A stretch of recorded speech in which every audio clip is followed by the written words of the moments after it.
Just about an hour east of Los Angeles in Fontana, California. In the shadows of the San Gabriel Mountains sits the 2-mile D-shaped oval we call California Speedway. Drivers are buckled up. Let's go trackside for the command. Race fans, it is time for the most famous words in motorsports. Here's your Grand Marshal, Stevie Wonder.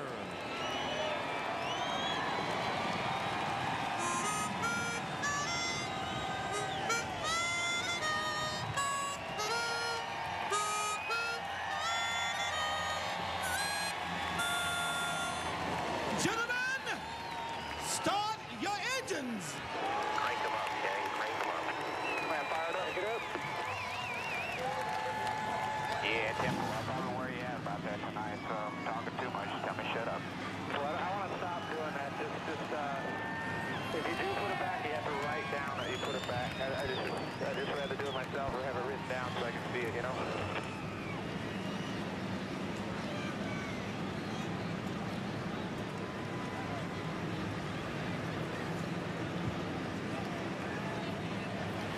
Music icon Stevie Wonder telling NASCAR's legends to fire it up and get ready for racing here at California Speedway. Take a look at our starting grid. 29-year-old Kurt Busch becomes the 13th different pole winner in 2007.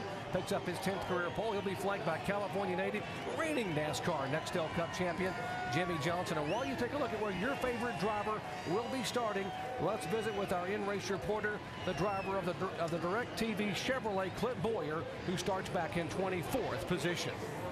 Clint Boyer, Rusty Wallace with ESPN. You got us? Come on there. Hey, Clint, this is going to be one of the hottest days I've ever seen since I remember racing. What are you going to do to stay cool inside that car? I just, you know, I think got started a few days ago just trying to get yourself hydrated, you know, be prepared for this.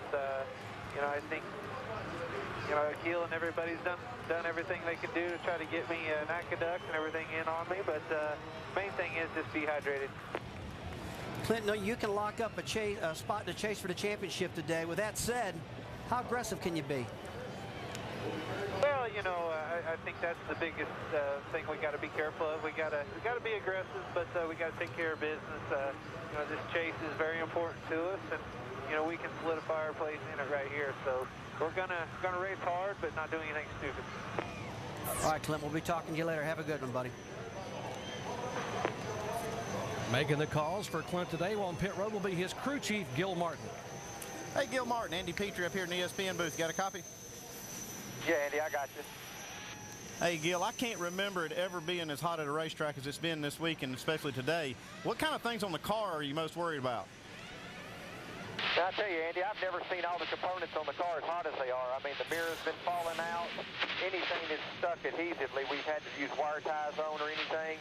The wiring, we've had to lift it up off the roll bars some and space them out with some roll bar padding because, I mean, we've actually had some wires melt. I mean, every piece of the race car right now is just brutally hot. Yeah, I bet the crews are about as hot as that car is, too. What are you going to do about those guys to keep them cool tonight? Well, hopefully the pit stop trainer's doing a good job with them guys. I mean, they've been training outside when it's 100 degrees. We're going to keep a lot of fluids in them right here, and we're just going to make some good stops all night long. 10-4, Gil. You guys have a good race. Good luck. Thanks a lot, Andy. Drivers are buckled up, the engines have fired, and the heat is starting to come down a little bit. Earlier today, folks, it was over 107 degrees. It was 147 degrees on the racetrack. Hope the racing is just as hot as the temperature. We'll be back in just a moment.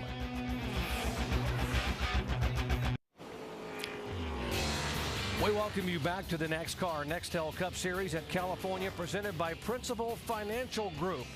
It is hot, hot, hot here. And the heat is on as the late summer sizzle continues here in Southern California. Cars are rolling behind the pace car. And there's a look at the track and air temperatures right now. It has cooled down considerably from where it was earlier in the afternoon. Now, what should we be watching for here tonight? Who better to tell you than for the best in the business on pit road? Let's start first with Dave Burns. Well, Doc, when you look at the 12 guys who are contending for the chase of the Nextel Cup right now at this point, the top 5 are locked in. They can race for the win, go for those bonus points. 6 through 8, they're in pretty good shape. They just need to run sort of average well the next 2 weeks, and everything's going to be fine for them. It's 9th through 12th. Boyer, Harvick, Truex, and Busch who have a choice to make. They got to run with speed, but they've got to run with efficiency. They don't want to be the somebody has to have trouble that Junior or Newman need to get into the chase for the Nextel Cup. Jamie? Well, Dave, you know, North Carolina is the mecca for stock car racing, but we're in California, so all eyes are watching the native sons. So who to watch for? Jeff Gordon, Jimmy Johnson, Kevin Harvick, among others. The last native to win a cup race here at California Speedway was Jeff Gordon when he won for the 3rd time in 2004. Let's go to Mike Massaro. Well, Jamie, as if the oppressive heat weren't enough, what about the blinding sun? For the first hour and a half of this race, drivers will be heading straight into it as they set sail down the back straightaway into turn number 3. To counter it, they're wearing special tinted visors. Now, normally on a very sunny day, they'd wear a visor like this, a blue blocker, to blind out most of the sun. But because this race ends at night, it's just not practical. They'd have to flip it up at the end of the race. So instead, they're using an amber-colored visor. Now, this filters out the glare and actually makes their line of sight a lot brighter. But most of all, it puts a golden tint on the Golden State. Alan? Dave, this California track, Mike, this California track is one of the toughest on the circuit on engines. The engines spend a long period of time every lap in a dangerous RPM range. When you add in the extreme heat on the day, the degree of difficulty goes even higher. The bottom line on it is this: if a team that's contending for a spot on the chase has an engine failure today, they'll have a bad finish, and it can make their job that much harder next weekend in Richmond to lock in a spot in the playoffs. Thank you, Alan. Hot temperatures mean a very hot, slick racetrack, and the air over the car can help or hurt you in the draft as we take a look at our draft tracks. You can use your air in different ways. Take a look at Jeff Burton right now getting up on behind the rear bumper of Reed Sorensen. That air's packing up under the rear bumper of his car. He's going to get closer and closer, and the 41 car is going to lose the back of the rear, and it's going to slide up the racetrack because of the air packing up underneath. Burton pulls down into that clean air, getting good downforce, and makes the pass. Air, you can use it many different ways here at California Speedway. That was Jeff Burton's car, who won the NASCAR Busch Series event here last night.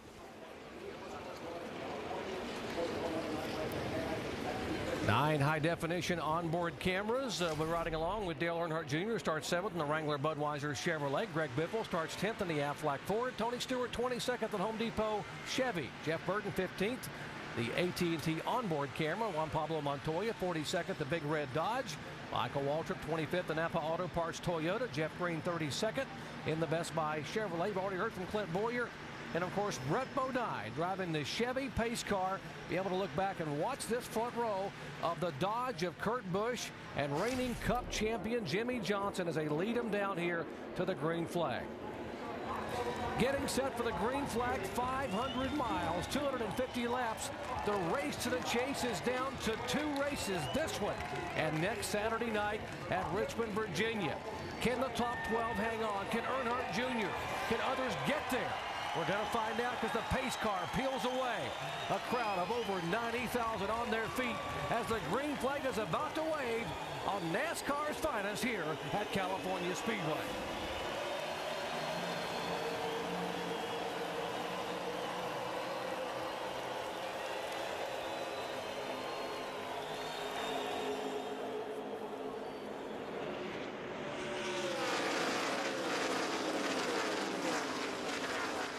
Kurt Busch said it was very important for him to lead the first lap and get those 5 bonus points. And take a look at Dale Earnhardt Jr. He is making a run from lap 1 on. Guys, we talked about Dale Earnhardt Jr. He can't mess around at all. He's got to go forward. He's got to get that thing to the front, get those bonus points, and that's what's on his mind right now. But look behind you. They're using the 3rd lane, the 2nd lane. They're already all over this racetrack, and they're just not completed lap 1. Look at Dale Earnhardt Jr. Very aggressive here in the early laps. You got to wonder if that engine's going to hold up. This is one of the hardest tracks on engines, and they've had their share of engine problems. Up very high, Kyle Busch way up rim right, and we saw a couple of cars running way up there in the NASCAR Busch Series event here last night. I think these guys are now just trying to get that upper groove cleaned off. It's going to take them a little while just to get some rubber laid down up there and get that where they can run way up on the racetrack. And Kyle Busch is doing that now. He's just cleaning his groove off right now. Guys, I'm real surprised that Kyle Busch went up there this early because this track's been sitting all night long. It's dirty on top of the track. You know, that's a lot of nerve. But take a look at this. He just got that momentum off of turn 4 right down to the bottom. And if you can take advantage of it, you better go for it. And he did it.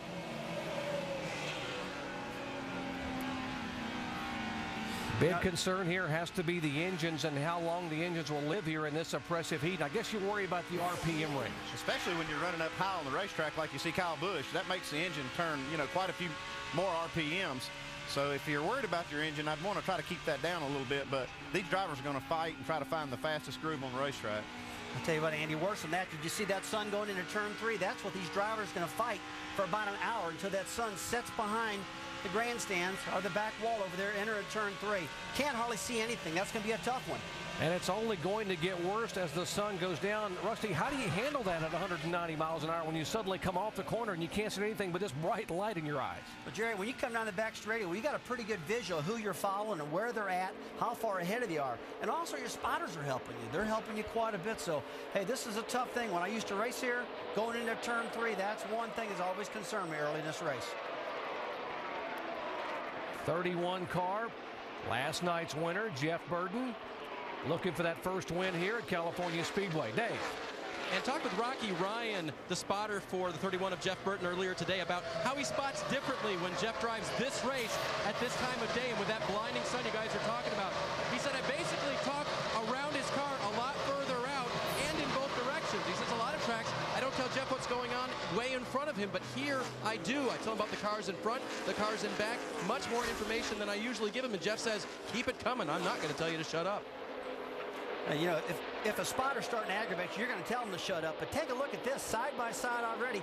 3 wide coming down the back straightaway into turn 3. Dave Blaney on the inside.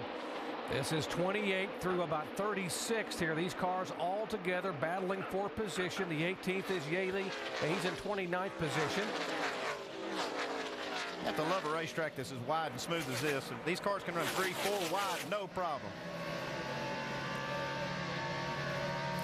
Take a look at this front straightaway. We gain a lot of speed coming down the front straightaway. You get a draft, really let your car turn more RPM and run faster, and then you dive down to that bottom groove. And this is where it gets tricky because it's awful flat down there.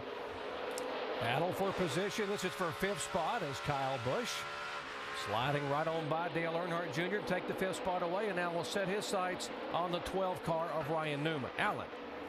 Well, Dale Earnhardt Jr.'s team knows that they have their work cut out for them if they're going to make this championship chase because they've got a lot of points to make up. They also know that in one race, they're not going to make up what's happened over the last 22 races. So their object is tonight, try and maximize the points that they can gain. That means get out, try and lead laps, try and win the race or get the best finish they can, and then hope some other people have some bad luck that gives them a shot next week at Richmond. That was the conversation just before the race from the 18. Alan, that's about all they can hope for. He just needs somebody else to blow up, and Dale Earnhardt Jr. just got to drive the race of his life. And if he can cause a failure by somebody else, which, Jerry, I don't know how you do that, but if you could, this guy's back in the game. But it was back in the spring here in February that Earnhardt Jr. and his teammate Martin Truex both lost an engine, and Earnhardt Jr. finished 40th. But Andy, he can't worry about now today. They just got to hammer down. Don't worry about anything. This team's done a great job of performing at the racetrack. They haven't had that problem. It's just been some failures that have caused them some issues. Brad Doherty? Yeah, Doc, I spoke with Tony Eury Jr. this weekend, and we talked about that exact thing. I said, you know, do you feel like you're snake bitten with your engine problems? You know, they're running the SB2 package as opposed to the newer R07. He says no. He says we've had some things go wrong with our engines, and they've all just kind of added up. It's not one specific thing. So we're not concerned with that. He says, be honest with you, Brad, I'm not even concerned with the chase. We're going to go out. We're going to do the best we can. We're going to run as hard as we can. We're going to try to lead every lap and let the chips fall where they may. That's Tony Jr.'s attitude about this whole situation. Well, Brad, I think it's a whole team's attitude. What can they do? They just got to run the race of their life, and the whole world right now is watching the 8 car to see if he's going to get in the chase. And he's our story right now early, but he is doing just what he's got to do. He can't think about the motors and all that junk. Just drive that thing. He's doing a great job right now.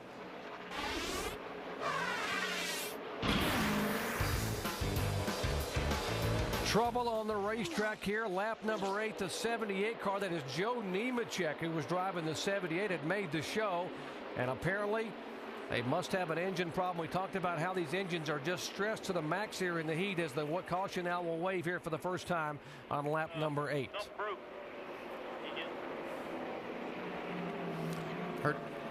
We heard Joe Nemechek just say something broke.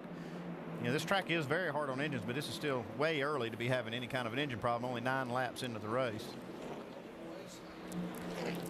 Show you again what happened here a moment ago. Now from the onboard camera from Juan Pablo Montoya. 290. Boy, that's not where you want to be when you're blowing up. Juan Pablo does a good job pulling down. Come on, you're clear. Clear, caution, good job. Nemechek works it to the top side and saves the car, doesn't wreck it. But Andy, you know, getting back to the motor on the 78 car, they build their own engine. They've been struggling with some of these motors all year long, and this is way early for having an engine problem here in California. Yeah, this is one of the tracks, though, that just really stretches them to the limit. Brad? Yeah, Andy, you know, I spent some time with Joe today, and he was so excited about the opportunity to run this Furniture Row Chevrolet. And he said, you know, they've got some things they've got to improve upon, but he was just looking forward to the opportunity of getting out there today and showing what he can do. He's a super race car driver, obviously being displaced out of the Ginn racing opportunity. So tough break for Joe Nemechek today. Under caution now, guys. Who's going to come in? Andy, crew chief, what are you thinking? It's only 9 laps in. I don't know if you'll see the leaders come, but you may see some of these other guys come in, top off, get some tires. I don't know these race car drivers, though, Rusty, they always want new tires, don't they? Yeah, they really do. 4 tires are your friend, that's for sure. But if you're in the back of the pack right now and you got a bad handling car, they're 9 laps into it, and you can pretty well tell if you're out to lunch. And if you are, get that thing down pit road and work on it. If the leader comes, they'll all come. Here they come. Kurt Busch turns it left, and here he comes to the pit. Follow the leader onto pit road at 55 miles an hour. It looks like a parade down pit road as they all come and peel off toward the pits. Let's go down to Dave. And Kyle Busch has something he likes about his car. That's the rear grip he's got right now. What he doesn't like is that it doesn't turn as well as he'd like it to. They'll make an air pressure adjustment in these tires. Change 4. Mike? Chad Knaus said all weekend long he'd like the car to turn better in the middle. They'll make an air pressure adjustment on the 48 car and a 4-tire change in fuel. Alan? And the leader down the bottom of the screen, Kurt Busch, will take 4 tires, reporting his car good for the first 5 laps of the run. Then the handling begins to deteriorate. They are expecting a lot of people to take 2 tires and that they may give up some track position. I've only seen one off pit road really quickly so far. Here's the scramble off of pit road. Casey King gaining 3 spots from the Gillette Evernham team. Kurt Busch lost a spot. And how about Matt Kenseth, who started way back in the back of the pack at 36th position? He gains 10 spots up to 9th. Well, don't get too nervous right now. We're only 10 laps into this thing. And to be quite honest, I'm real surprised that many people pitted. I wouldn't have thought they had enough time in their tires for that. Well, I think when you see the leader come down, if he'd have stayed out, I bet half the field would have stayed out.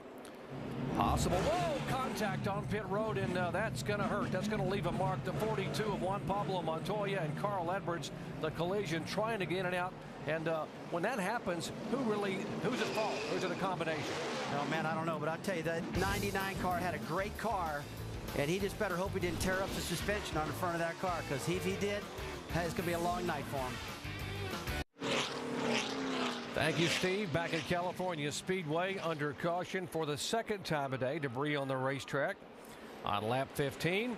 And there have been some issues on pit road with that car. Greg Biffle in the 16 car. And, of course, he's had troubles on the track with the handling on the car. But here's what happened on his pit stop just a moment ago. Let's listen in. Come on, back him up, back him up, back him up. Right there, right there, right there, right there.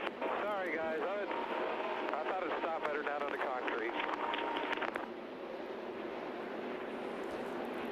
You heard the NASCAR official telling him to back it up, back it up, back it up. If you get over that line, they tell you to back it up before you service the car, or else it'll cost you a lap. Well, you got to be inside your pit box. They slid through it. They did the right thing by backing up and fixing it.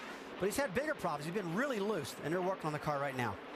Set for the restart, the brothers Busch, the older brother Kurt, the younger Kyle, as they arrive 1-2.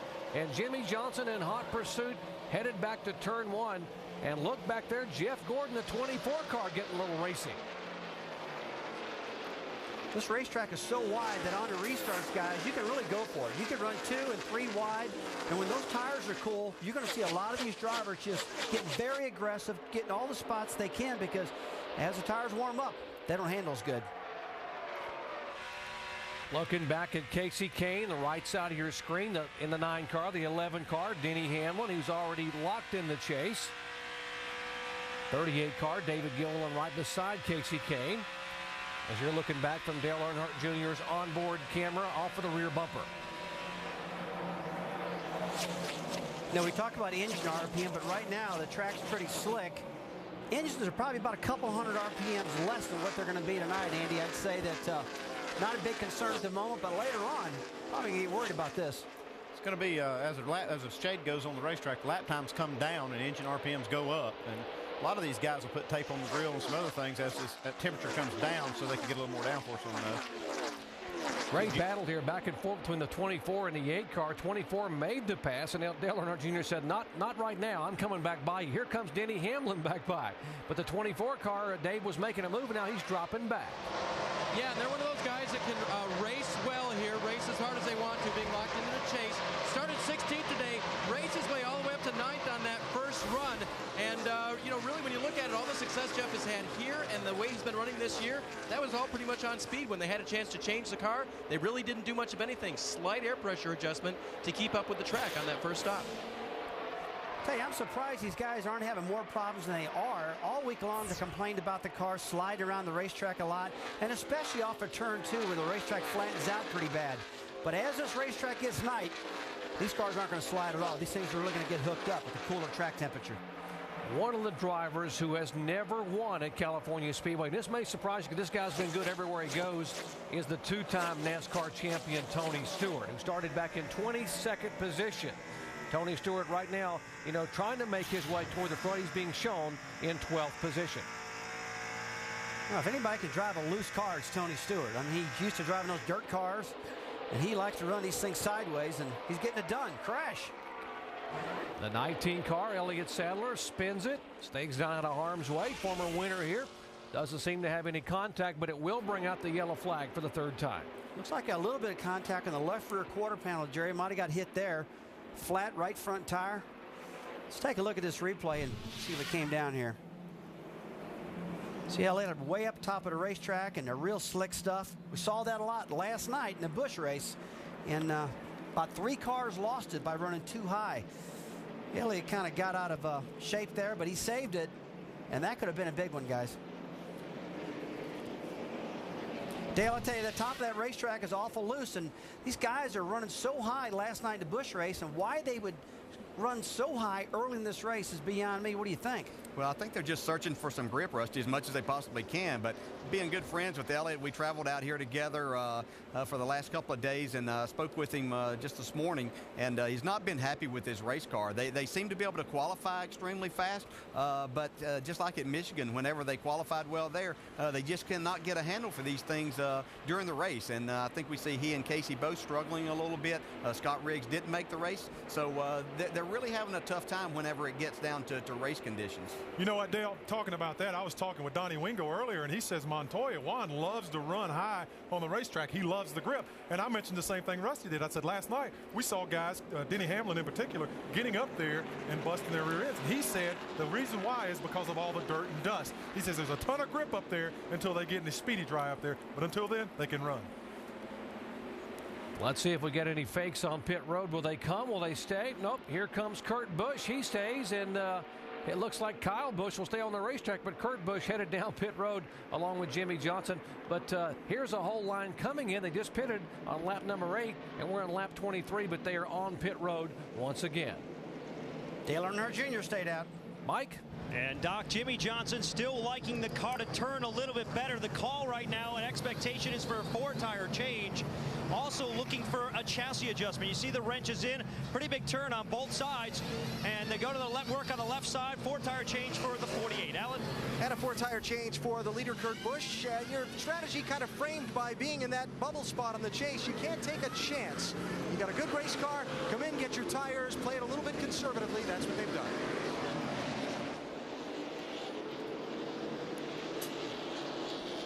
Third caution flag today. Half the field has come in, but the 5-car of Kyle Busch and the 8 of Dale Earnhardt Jr. stayed on the racetrack. Let's go back down to our pit studio where Brent Musburger has a very special guest to visit.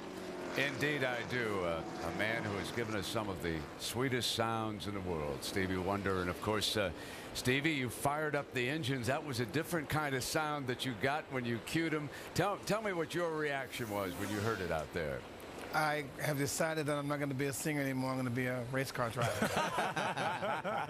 Without question. Well, today's my son's birthday. He's 6 years old. And we said, what do you want for, a birthday present? He says, well, I want to be a race car driver. And I said, well, Kylan, we're going to try to make this happen. So Kylan and his nephew, who's older than him, Miles, my grandson, and his friend, they're all here. Brandon's here. They're all having a great time. So, Stevie, that's wonderful. So many people would wonder, when you come to an event like this, how do you experience it? How does Stevie Wonder feel a grand setting like this? This is my first time ever at a race, car racing experience. But I have to commemorate your network for what they've done with Special Olympics, and I would hope that maybe you will make it possible for every single person who is blind or with low vision to experience what this is, because it's an amazing experience. I'm telling you, I want to be a race car driver. You going to sponsor me? What's up? Hey, Stevie, all you got to do is turn left, partner.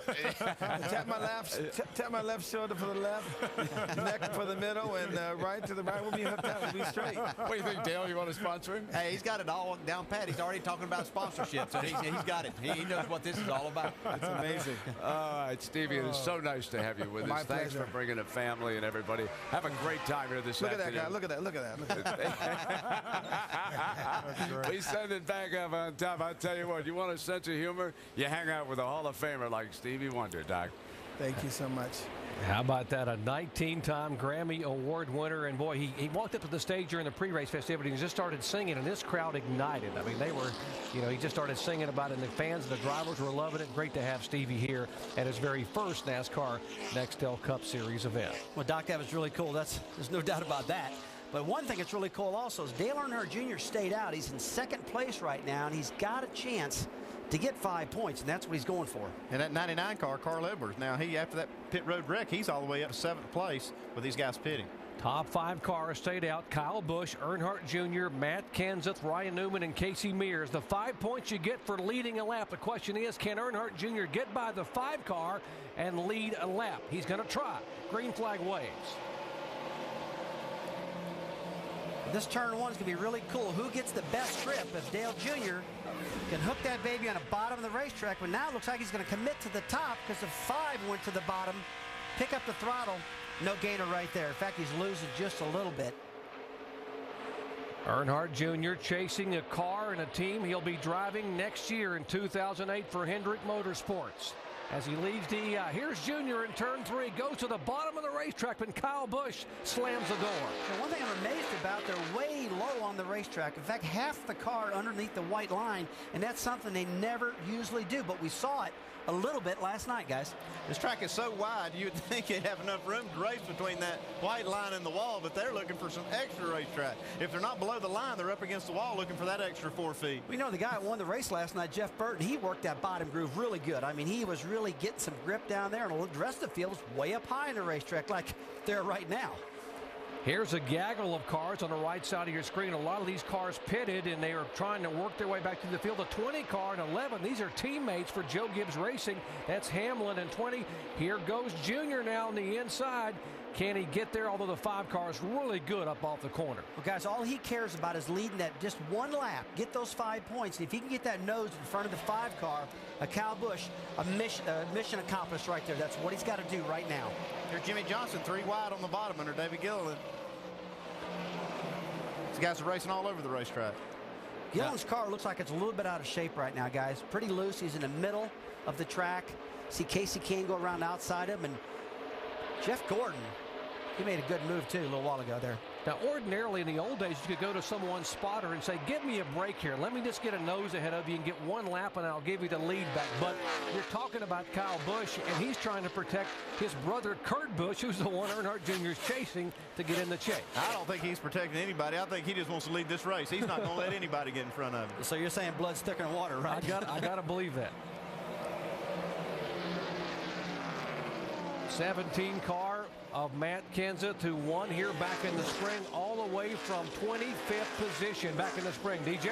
Yeah, what an incredible strategy they've put forth so far. They've got a great race car. We said earlier in the show that Matt Kenseth loves these slick racetrack, but they played their strategy right. They got 2 tires the first caution, gained them 10 spots. They got 4 tires this last time, got themselves up there, and Matt's doing a great job right on the bottom of the track. That's incredible. From 36 starting position all the way to a battle for second in 29 laps. He can't quite get there. But Matt Kenseth, who is the winningest driver at this racetrack, he's won 6 times. 4 times in a Busch car, twice in the Nextel Cup car, and trying to sweep 2007 on the bottom of the track.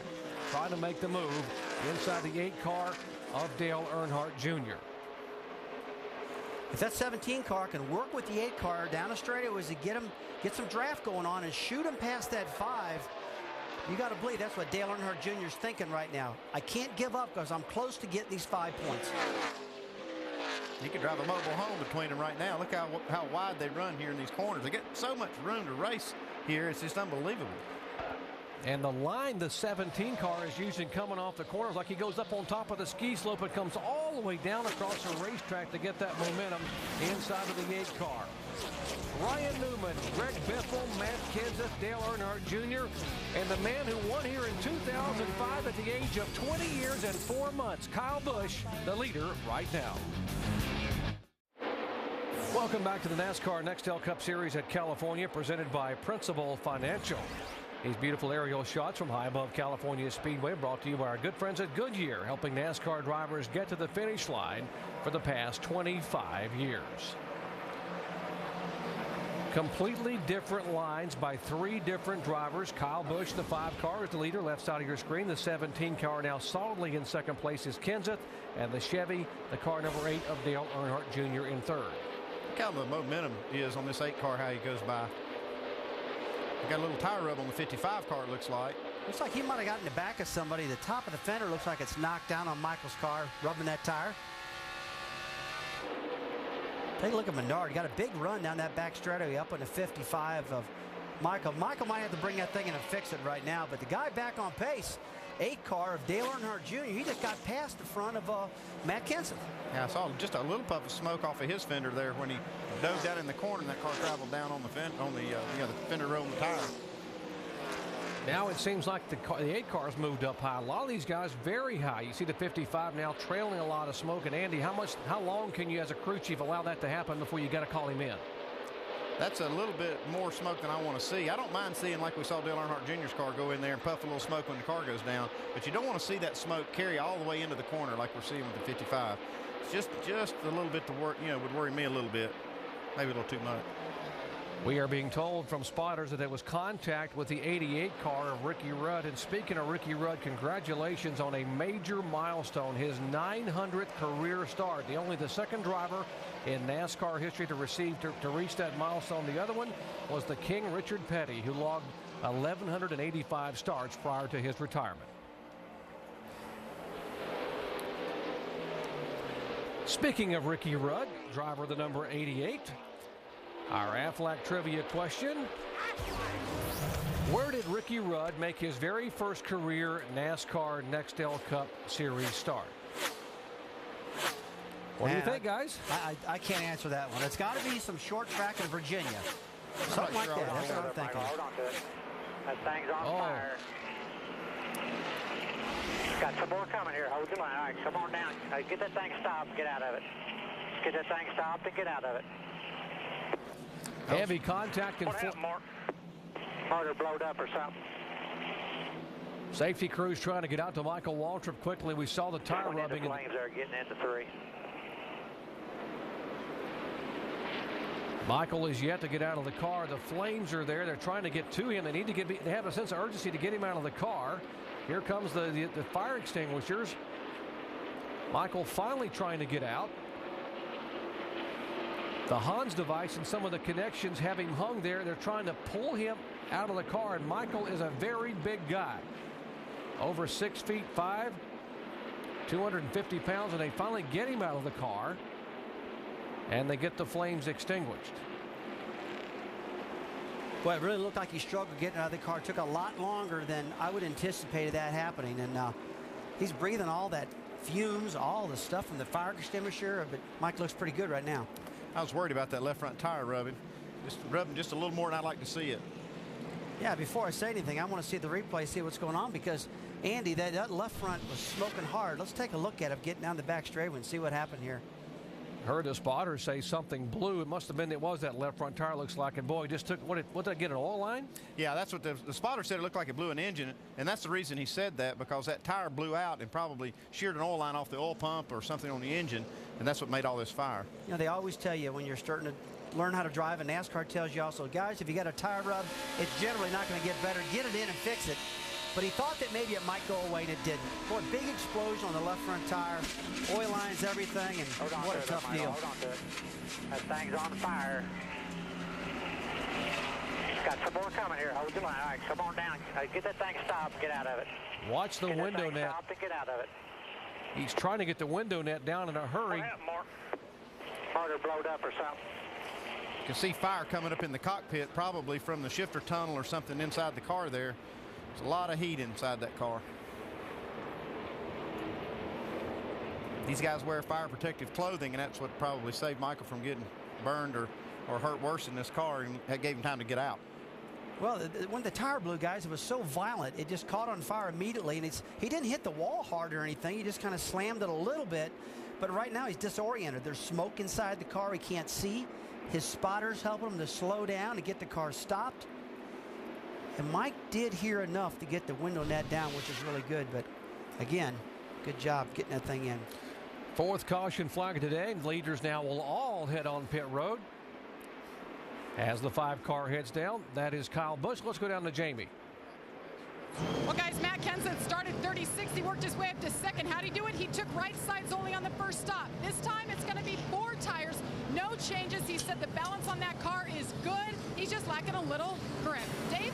Leader Kyle Busch just a little bit tight around the center of the corner. Air pressure adjustment again for the 5 car. Mike?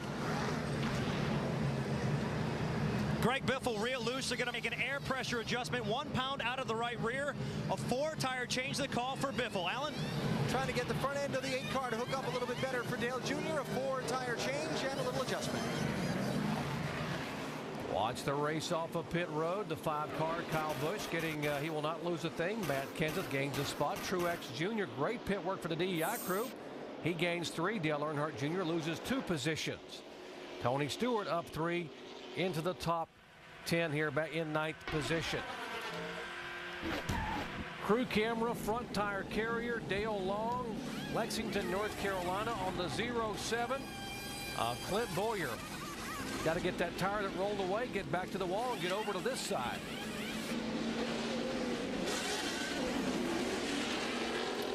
That's a lot of work for one guy there, carrying all those tires, catching the ones that are flying off, fix the fender. And how they pick up that heavy tire and throw it right on those 5 lugs nut studs and don't miss a trick. That is, those guys, I wouldn't want to do that job. That's something.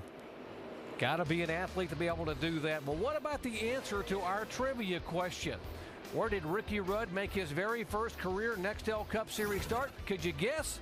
It was Rockingham, North Carolina in March of 1975. He finished 11th. He will end his 28-year career here this year. Welcome back to the Sharp Aquos 500. Folks, let's recap what's happened so far with the McDonald's race rundown. A little bad communication in the pit on board. Juan Pablo Montoya just plows into Carl Edwards, who wasn't told he was coming. And then a very ugly looking incident as a left front tire blows for Michael Waltrip here, Dale Jarrett, and that could cause real problems. Yeah, that's no fun. Probably a driver's worst enemy is seeing that fire right there, and glad Michael was able to get out of his car and everything okay. Just another bad day for the team. And a bonus for Dale Jarrett, I should say, for a guy Junior. Watch him cross the finish line first right there. Now, what about that? How can you get points for that down at pit road? How can that happen, Brad? You get him wherever you can. That's right. He's taking advantage of his opportunities. Good job of that, too. That's heads up racing. And Junior right now is 111 points out of 12th. Kevin Harvick, incidentally, has slipped to 12th place. Back we go to Jerry. Thank you, Brandon. The one car, that is Martin Truex Jr. there. He is currently 9th in the point standings. As we, why don't we get you up to date on what's happening among the lead cars, starting with our leader, the 5 car of Kyle Busch and Dave Burns. As you might expect, he's very happy with his race car right now, Doc. This weekend has been different for this team. Alan Gustafson, crew chief, told me this morning, this is the first time we've had the luxury of doing some experimentation on a given weekend. A strong top 10 run last week, all but assured them a place in the chase. So we tried a few things this weekend just to experiment, and a few of them have paid off. Alan? Martin Truex Jr. started the race in 8th position. He has moved up now to the number 2 spot, 158 points ahead of Dale Earnhardt Jr., whom he's racing with for that spot now. And ironically enough, that's the guy he needs to beat to lock in his place in the chase. No complaints about this number 1 car so far for Truex Jr. As for Earnhardt Jr., the last 5 laps have been almost a non-stop stream of descriptions about his car on the team radio to his crew chief, Tony Eury Jr. Right now, although you wouldn't know it because he's moving up and passing people, Earnhardt Jr. doesn't sound terribly happy with the way that race car is driving. Jamie? Alan, behind him is Matt Kenseth. He just actually came over the radio to Robbie Reiser's crew chief and said, this car started off good, but it's so loose, I'm about to wreck. You see him running on that inside line right now. Robbie Reiser just told him, if you can't hang on, you got to come in, but if you can hang on, just stay out for me. Alan? And the early leader of the race, the driver who started on pole, Kurt Busch, one of the guys trying to lock in his place in the chase tonight. Kurt, remember, got shuffled back as far as 15th by some pit strategy that others took earlier in the race. Right now, the back end of his car sliding around the racetrack, also losing the front end at different spots in the corner. And Kurt not as strong lap time-wise as he was before. Mike? Jimmy Johnson made a rare appearance in the Busch Series last night here at the California Speedway, but from that he took a little bit of information. He said he found out how the high line would work for him. That's where he's been most of the night. This morning I spoke with Chad Knaus. He said his big concern was getting this car to turn in the middle. They've achieved that. The problem is, car's just a little bit too loose right now.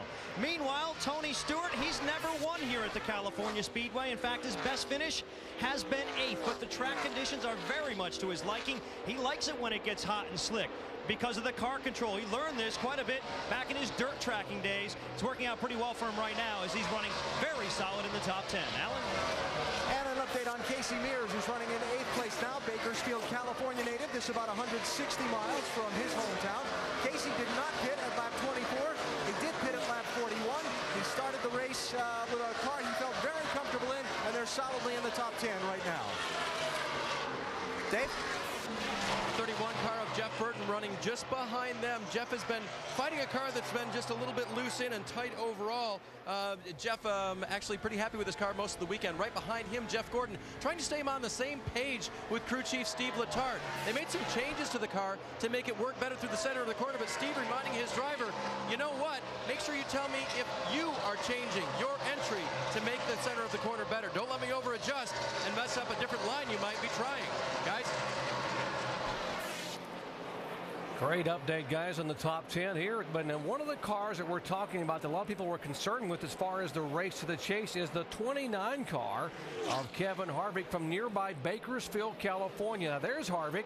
He qualified 12th. He is being shown back in the 18th position, and now he has fallen from 10th in the points right now all the way back to 12th, just 101 points in front of Dale Earnhardt Jr. Alan? And they have been fighting a lack of front-end grip on this 29 car all race long, Doc, which when you get in a situation like this, when you close up behind someone, just gets exaggerated even more. They've made a few adjustments on the pit stops they've made. Kevin wants them to go a little bit more again on the next pit stop. Try and get that car faster. 19 of Elliott Sadler came down across the racetrack a moment ago. The former winner here picked up his 3rd career win at this racetrack. And a slowed abruptly now going beneath the line on the apron. Jerry's got a right front flat. He just nurses this thing back, and that's what he has to do. If he goes too fast, that tire's going to explode and tear the right front fender off it. So he can only go so quick. The tire's ready to come apart right now. And we saw what happened to Michael Waltrip. If you go too quick, he could just explode that right front corner, but Elliott knows that. He's on pit road right now. 66 of 250 laps in the books here at California Speedway. Kyle Busch showing the way, Earnhardt Jr. in 2nd. Well, we welcome you back to the California Speedway. And Dale and Brad, the story within the story now is becoming Junior versus Harvick. Harvick sitting about in 14th place right now, 113.7. And Earnhardt now has led 2 laps thanks to that pit row. Okay? Well, I'll tell you, he can't. You're still on the pit road passing thing. But he's come out of the box and done everything he's had to do thus far. He's running really hard. He's driving the wheels off that race car. Kevin Harvick's lurking, and there are a lot of guys in that top 15 who are just lurking. But Earnhardt's done everything he needs to do. They're doing everything, and just before that caution came out, I'd been paying attention. The last 6 laps, Earnhardt Jr. had run quite a bit quicker than Kyle Busch was at that time. So they're doing their job by being up front. Coming around now, let's go back to the dock. Great information, guys. Indeed, as Dale Jarrett said, Dale Earnhardt Jr. had been running laps faster than Martin Truex and the leaders. So as maybe he can get back up there. Take a look back from our Chevy pace car onboard camera. There's the 70 car. Johnny Sauter, you see Dale Earnhardt Jr. back there. He is in 2nd spot in the standings behind Martin Truex. And they have waved off the start. NASCAR flagman Rick Monroe holding up the yellow flag, and the lights will come back on here at the racetrack. Guys, one thing you got to remember, Martin Truex, he was so good at Michigan, and a lot of guys yesterday said, take a look at the #1 car at Truex. He was fast in practice, so him leading this race right now, I don't think surprises anybody. With that fast car at Michigan and yesterday, hey, this adds up. This is the 2nd major event we've held at California Speedway this weekend. There was a NASCAR Busch Series event that was held here last night, and there was a violent impact on lap 67 entering turn 1. Now watch the left side of your screen. Brad Keselowski in the 88 car. Violent impact, hits the soft wall over 190 miles per hour. 42 car was A.J. Allmendinger, by the way, driving for Chip Ganassi and Felix Sabates. The one involved, that was J.J. Yaley and the 0 of Eric McClure. They took Brad Keselowski out, airlifted him to Loma Linda Medical University here down toward Los Angeles. They thought he may have some fractures in lower extremities. Here's the best news. The CT scan x-rays of the left ankle and chest, no fractures, a bunch of bruises, and kudos to NASCAR for having a safe race car. Brad Keselowski will be evaluated further by Dr. Jerry Petty, a neurosurgeon back in North Carolina this week, but nothing broken despite an impact at over 180 miles an hour. Thank God for the soft wall and the Hines device. Those 2 things right there really helped Brad Keselowski last night. And that's one thing about NASCAR. They're all about safety, and you got to hand it to those guys for paying attention to that, you know? It's just something that really makes me feel good when I see a good, nice outcome. Jeff Burton won that race, picking up his 3rd win of the year, 25th of his career, to move into 4th all-time in career wins in the NASCAR Busch Series. Set for the restart here at California Speedway. The 70 car moving down. The 1 car behind him, Truex Jr., is the leader. Earnhardt, the 8 car, is 2nd, and the 5 of Kyle Busch is 3rd.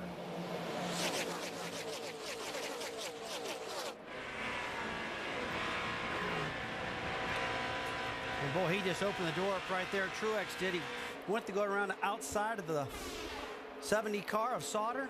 And man, he just committed to the top, and then 8 car had to go to the bottom. That really helped him. Now, clean air, guys. That's what it's all about here at California Speedway, and Junior's got that right now. Really makes the car handle a lot better. Seems like Junior's better after they run a few laps. This 5 car right on the restarts has been the fastest car.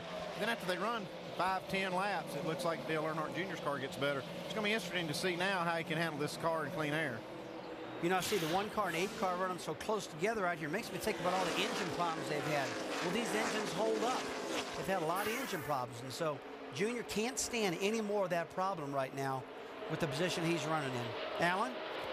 And Rusty, during that caution flag, while he was motoring around the racetrack, Dale Earnhardt Jr. had a long conversation with his crew chief, Tony Eury Jr., and he said, I'm not going to be your best friend tonight. I'm going to complain a lot about the car. I'm going to complain about the conditions, because it's hot out here, it's tough racing, and I'm just not going to be your friend tonight. I thought it was kind of funny. Well, Dave? Yeah, that is pretty funny, Alan. And a little comedy as well with the 5 crew. Kyle Busch trying to keep his guys loose on the first pit stop, first round. They just killed him Those were Kyle's words. On this last pit stop, they lost a couple of spots and just trying to keep them loose. He said, that's all right, guys. It felt like a good stop, but then Alan Gustin reminded him that they made some significant changes on that car, slowed him down just a little bit, and that's why he lost a couple of spots on pit road.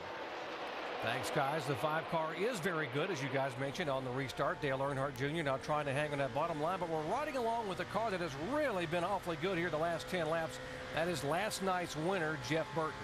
Looks like they got his car tuned up on that last pit stop, too.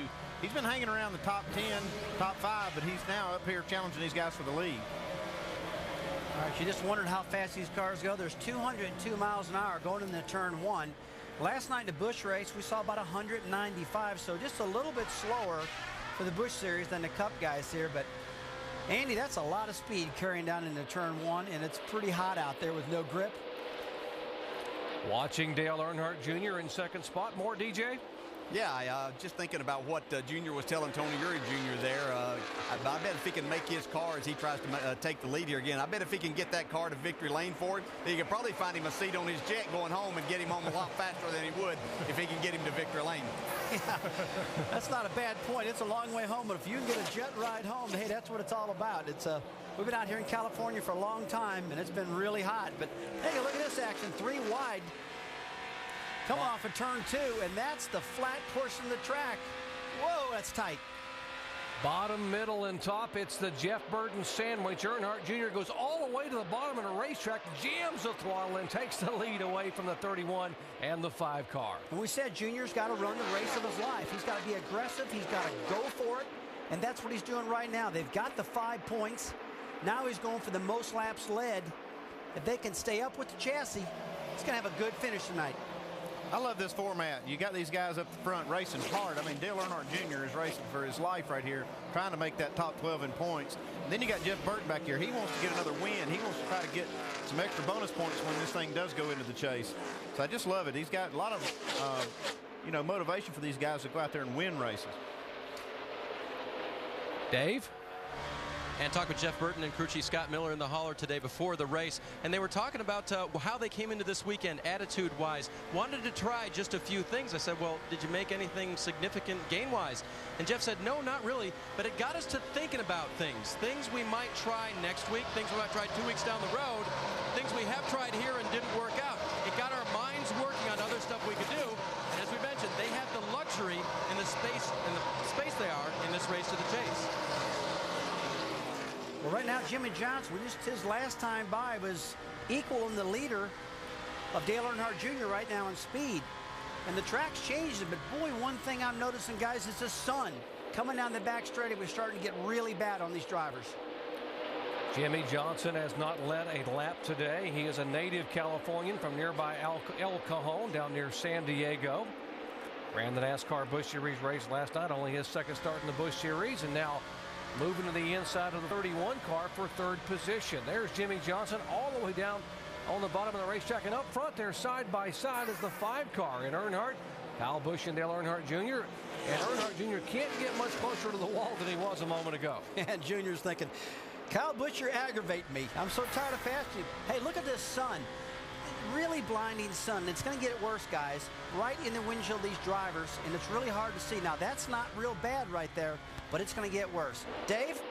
And his crew chief on Jeff Burton's car, Rocky Ryan, telling him single file going in. That's good information as the sun gets in your eyes there. You need to know what the cars look like because you can't see all of them.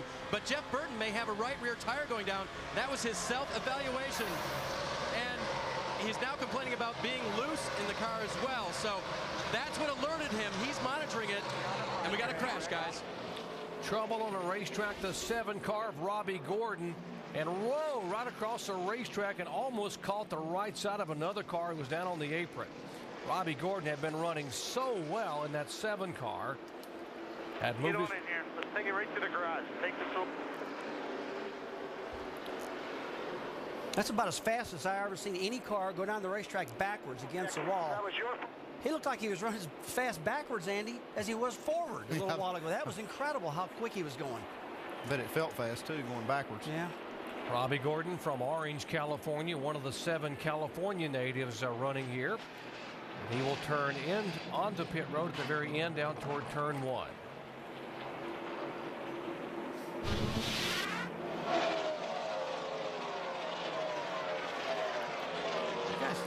He's running about 140 miles an hour backwards at this point right now. The front end flies back around in the car right now, barely misses some of the oncoming cars.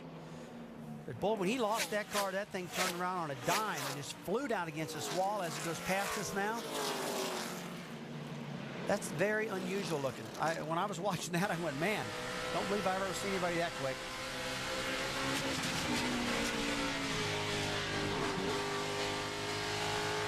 That was our in-race reporter, Clint Boyer, in the 07, involved in this also. Except they're scraping along that wall. Looks like he's going to have some damage also, too. That right front corner tore up pretty good, but it looks like the suspension's okay, Andy. So if they can pull those fenders out, get them off the tires, not lose a lap, he's back in the hunt. Clint Boyer, who came in to this race 9th in the point standings, needed to finish 2nd or better to lock himself into the race for the chase. And with this incident, he'll be back toward the back of the pack.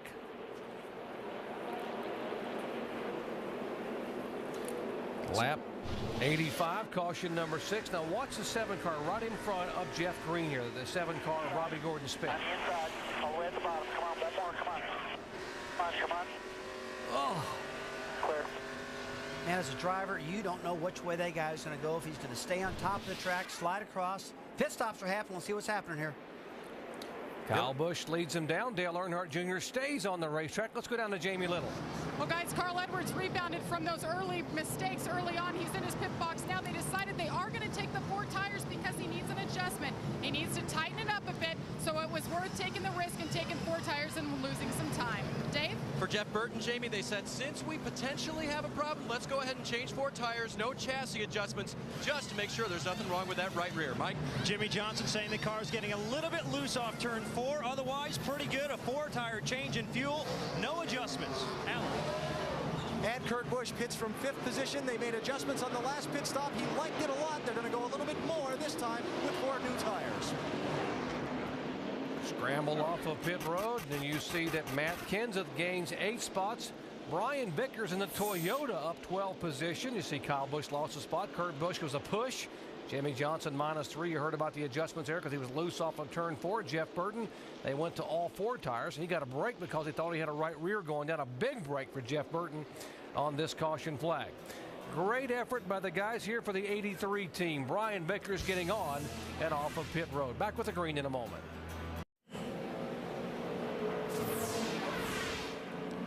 Back at California Speedway here in Fontana, California. NASCAR Nextel Cup action presented by Principal Financial Group. We are under caution for the 6th time of day, coming out lap 85. Robbie Gordon having contact with the wall, backwards at 140 plus miles an hour across the start-finish line. Pit stops have been the order of the day as we head down to the pit studio. Brett Musburger, Brad Doherty, and Dale Jarrett. Thank you very much. Dale, you just made a good point. It's not just Junior against Harvick. 4 guys are in play now, especially Boyer. Yeah, they brought a lot more people into play, so he doesn't have to worry about just catching one guy, that one guy having a problem. There's 3 other guys now that can have problems that could bring him a lot closer to that 12th spot. My question, though, would be why wouldn't Junior pit with all of the other leaders? I mean, it seems to me like he's got himself out of sequence now all of a sudden. That was really strange. What do you think? You know, Brad, the only thing that I can think of, you bring up a really good point, but when we saw a while ago, his car was the best on older tires. He got the air pressures built up, and everything seemed to be better for him. That might be something they're looking at right now. Well, let's check with Alan right now. And we'll ask the man who made the decision, Tony Eury Jr., the crew chief. Brent, Tony, why did you not pit on that yellow? Well, our car's pretty good, and it's coming in like 20 laps into a run, so I know the price tires might have like 5-lap advantage on us right here, but you know, I didn't want to take a chance on messing up the balance, having to take 2 tires like some of them guys. So I'll just take my grain of salt here and run my 4 tires, and our car will come on here in another 10 laps, and we'll be really good. All right, Tony, thanks. Good luck. Perfect explanation and perfect timing. We come back to the green flag, and Dale Earnhardt Jr. older tires, but to balance what they wanted, his tires run better in long runs. If he can hang to the front, he will be very good, as you heard Tony Eury say, in the next 8 to 10 laps. Yeah, if he can hang on to the lead here, these guys with fresh tires will have a big advantage on him in these early laps. See Kyle Busch in the 5 car here jumping on the 83 car of Brian Vickers right off the bat. Vickers got 2 tires that last stop. And Vickers is one of the cars I really want to take a look at. He's been fast in the Busch race, fast in Michigan in his Cup car. He could be a factor before the night's over. Ryan Newman in the 12 car. He's the other car up front that did not pit, along with Earnhardt Jr. now battling for the lead. Behind them is the 17 car, who also took only 2 tires. That's why they were able to make up so much time on pit road, the Matt Kenseth. More on Ryan Newman. Dave? And when you're a driver looking for your car to improve during the day by making adjustments, you're glad when something happens like that last run. Ryan Newman said everything felt better on that last run, as now Junior gets the advantage going off of turn 2. But everything felt better, including rolling through the center, which was the main thing they've been working on, trying to get that car to do today. Doc? Dale Earnhardt Jr. and Ryan Newman both hoping their cars can improve here on long runs. Well, we told you there were just 2 events remaining in the race to the chase. Dale Earnhardt Jr. trying again. Right behind him, in fact, just 17 points behind Earnhardt Jr. was Ryan Newman on the bubble. Can you get there, Ryan Newman? Well, ever since they started the chase, we've been on the bubble, going back to 2005. We ended up 10th. 2006 we ended up 10th, and this year we're still fighting for 12th. So thankfully they moved it to 12. Otherwise we'll be struggling to get to 10th. But either way, I'd rather be still in the fight, trying to get in, than be locked out. He indeed is still in the fight, and he's fighting for all he can get today here. And that 12 car trying to hang up front. Speaking of hanging up front, here comes the 5 car going by the 8 car to retake the lead. And Andy, you talked about how good that 5 car would be with fresh tires, and he's proven it here early on. More on Earnhardt Jr. Let's go down to Allen. Hey, Doc, just having a little flashback there when Kyle Busch got up to race Dale Earnhardt Jr. Remember that great fight for the lead they had just before the yellow? When the caution came out, Earnhardt Jr. came on the radio, talked to his spotter, Steve Meal, and said, "Hey, tell the 5, that was fun." You know, it worked. That was fun, that's for sure. You know, I was looking at the noses of these cars. The number 8 car, Dale Earnhardt Jr. in the straightaway, looks like the nose is way up on that car. In the corners, it's way down like it is. But now watch it come up. You see it's a raise in altitude. Newman around. Ryan Newman, you just heard the comment a moment ago. We're okay, Mike. Crank it up, buddy. Crank it up. Right front tire looks like it may be down on the 12 car. You heard Dave Burns talking about how the handling, they were trying to get this car dialed in. Ryan Newman, though, the good news is he did lead a lap a moment ago and got those 5 bonus points. Gonna have to come in and get him 4 new tires. He's up here racing hard with these guys. You see him underneath Jeff Burton here in this 31. Has to chase the car up the hill a little bit, and he wasn't quite clear, Jeff Burton. Yeah, Burton got him in the back of the car, spun him. And he just slid up the front. And boy, you would think that Jeff could have got out of the throttle a little bit, but Jeff had somebody behind him. He just couldn't lift. Sounded like Jeff Burton did get out of the throttle, but just couldn't stay off of him. All clear. Caution's out. Caution's out. Caution out for the 7th time a day here on lap 94. And there's a look at the frustration down in the Penske pits for Ryan Newman in the 12 car, who had just led a lap and was hanging in the top 5, but now spins to bring out caution number 7. Back with the restart in just a moment. Back at California Speedway, and just down the street about 20 miles in Anaheim, Sunday Night Baseball ongoing. The Los Angeles Angels, who lead the American League West standings by 6.5 games, taking on the Texas Rangers, up 5-4 in the bottom of the 6th inning. So much entertainment, sports entertainment happening here in Southern California, as we are back at California Speedway, where Kyle Busch and Kurt Busch are being shown 1-2, and it's all about 3, 4, 5 drivers trying to scramble to stay in or get in to race to the chase for the Nextel Cup. And that position from 9th through 13th has been all over the board right now. Right now in the bump spot in 12th position is Clint Boyer. And Dale Earnhardt Jr. is only 105 points out right now. He was 158 going into it. So he's had a big gainer. But I've been watching Kurt Busch. He's all the way up to 9th right now in the point position right now as the race is running. So he is really rocking himself up there.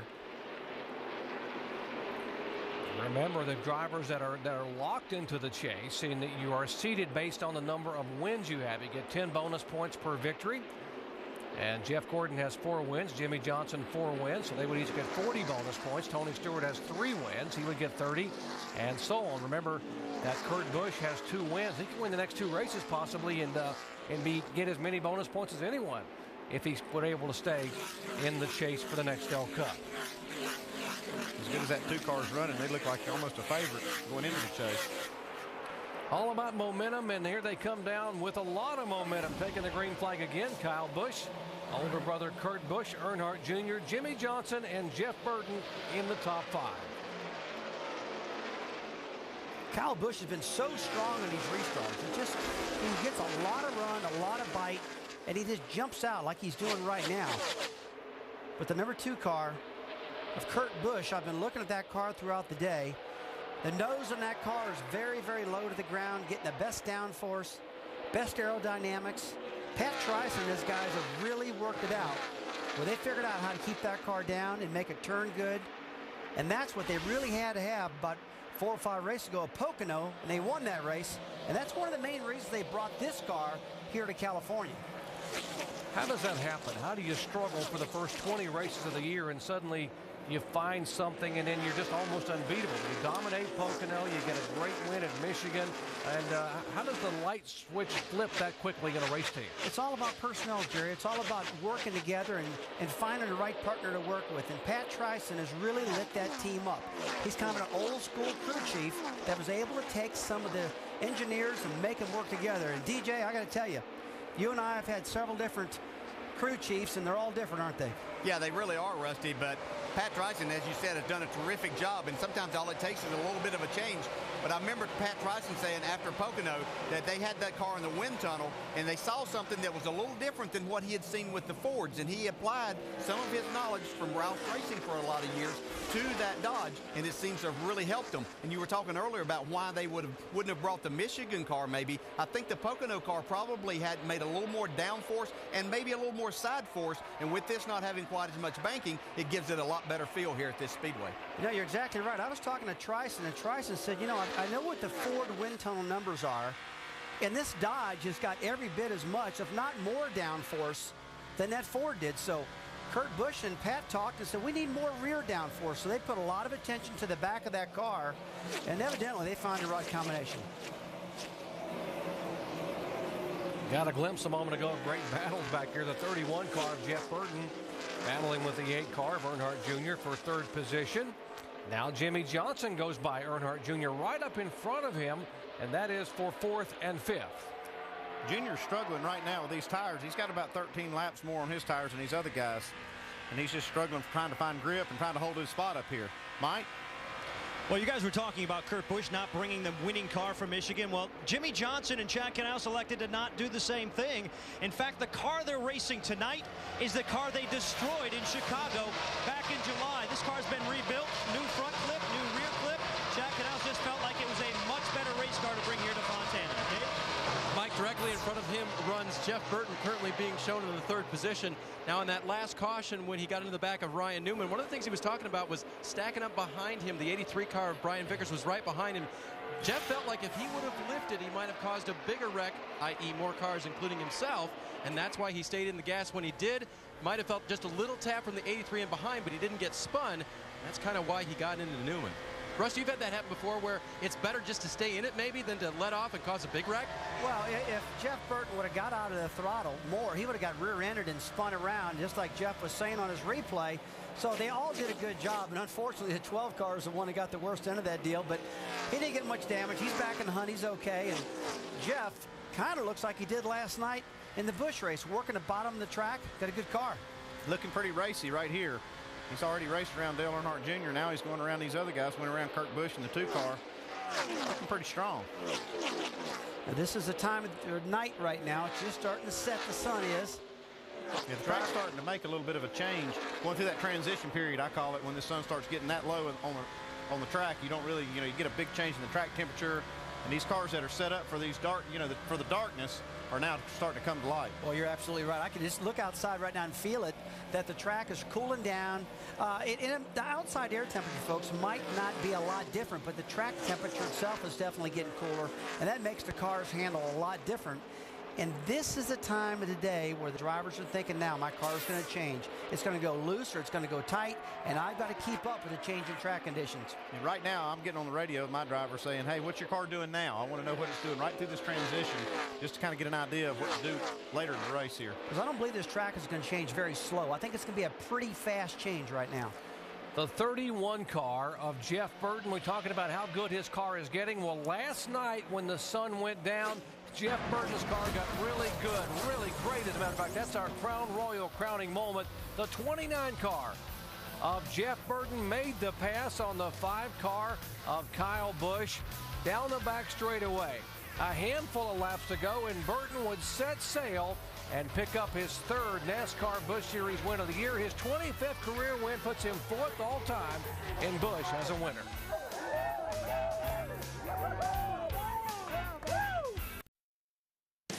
I would say Adam Sandler. You know, I've always enjoyed Kevin Costner. Jessica Biel. Because she's pretty. Jennifer Aniston. I mean, for one, she's hot. That'd be mine too, Jennifer Aniston. She would rank right up there with me, definitely. Last I knew she was single, so that would be really good for me. All right, guys, dare I ask? Well, I think Jennifer Aniston won out. I mean, I like her too. She's a nice young lady. There's a very nice sunset just in the edge of the San Gabriel Mountains. We are just about an hour east of Los Angeles here in Fontana, California. Now, because the sun's going down, it's going to get darker here. Lights are coming on. Let's check in. Listen to Jeff Gordon's radio, the communications between he and crew chief Steve Letarte. I'm definitely tighter. I got to be careful about overdriving and getting in. But I got, good drive. I just got to wait to get it to turn a little bit. But it's right there. Those last couple laps are pretty good. I don't know why you got the sun on the backstretch, bud, but you might want to peel your tear off now. Just trying to remind him, trying to help us drivers. Sometimes you get so focused on driving a car, you forget that you've got a tinted tear off across your visor on your own helmet. And how many times you looked around and said, hey, where's my glasses? And they're on my head, right? So he's just giving a good reminder. There's the tinted tear off or tinted visor in front of, on the front of the 20 helmet of Tony Stewart. There's another one. Now you see the tear off right here on the right-hand side of Jeff Burton's helmet. So these drivers are running them. They can pull that off and see clear. Coming back to the green flag, Kyle Busch, Jimmy Johnson, Dale Earnhardt Jr. Yeah, talk about it. You were driven down the interstate and you think, boy, it's really getting dark, and you realize you didn't take your sunglasses off. Well, I've done it 1,000 times. Kind of stupid, isn't it? We've all been there. 24 car, Jeff Gordon, 3-time winner here. There is the 4th place car, 31 car, who won here last night. Jeff Burton having another great run here at California Speedway. And this is a point in the race right now where the engine RPMs are going to start coming up. And Andy, you talked earlier in our broadcast about, hey, these engines are going to start turning more RPMs, and when that happens, that's when failures happen. And this racetrack's getting faster and faster. When that sun goes down, that track temp comes down, these cars start running a lot faster lap times. You see the 48 car that's chasing the 5 car down. We heard Mike Massaro a moment ago during the pit stop say that Jimmy Johnson was asking Chad Knaus for more forward bite. What do they do?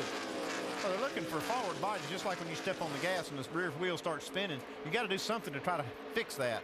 A lot of times you'll just drop that air pressure in the rear, maybe both rear tires. Sometimes you might even want to drop that track bar or something like that. But there's a lot of different ways to try to get that forward bite. Well, it looks like Jimmy Johnson's got the forward bite right now. He's working the bottom of the track. And before he went to the caution, you could tell that Jimmy's car was starting to really wake up, I call it. And right now, he's got a real hot rod. This thing is flying right now as the sun goes down. And that last lap by, he had about 3/10 faster than Kyle Busch. In fact, this showed he just led that last lap. Jimmy Johnson had led just 1 lap today, and now he has led twice as many laps as he has led today. Led 2 laps, getting in front of the 5 car of Kyle Busch.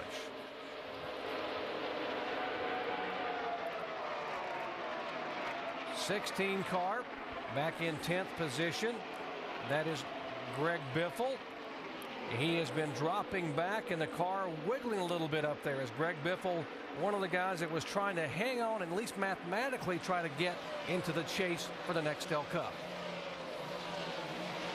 We still are not running good enough to be in the chase. So if you, Charity, put us in the chase, we're still not capable of winning the championship.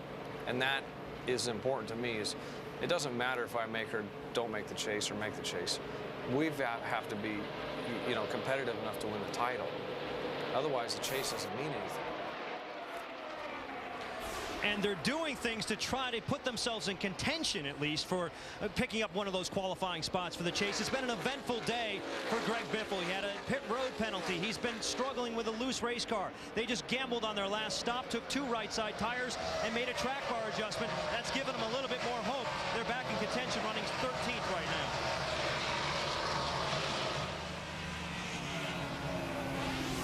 Race to the chase. You know, after the last 4 races, you take a look at Greg Biffle, and he talked about the fact that we just haven't been running well enough to get there, and there's the points position and how far he has been behind 12th position.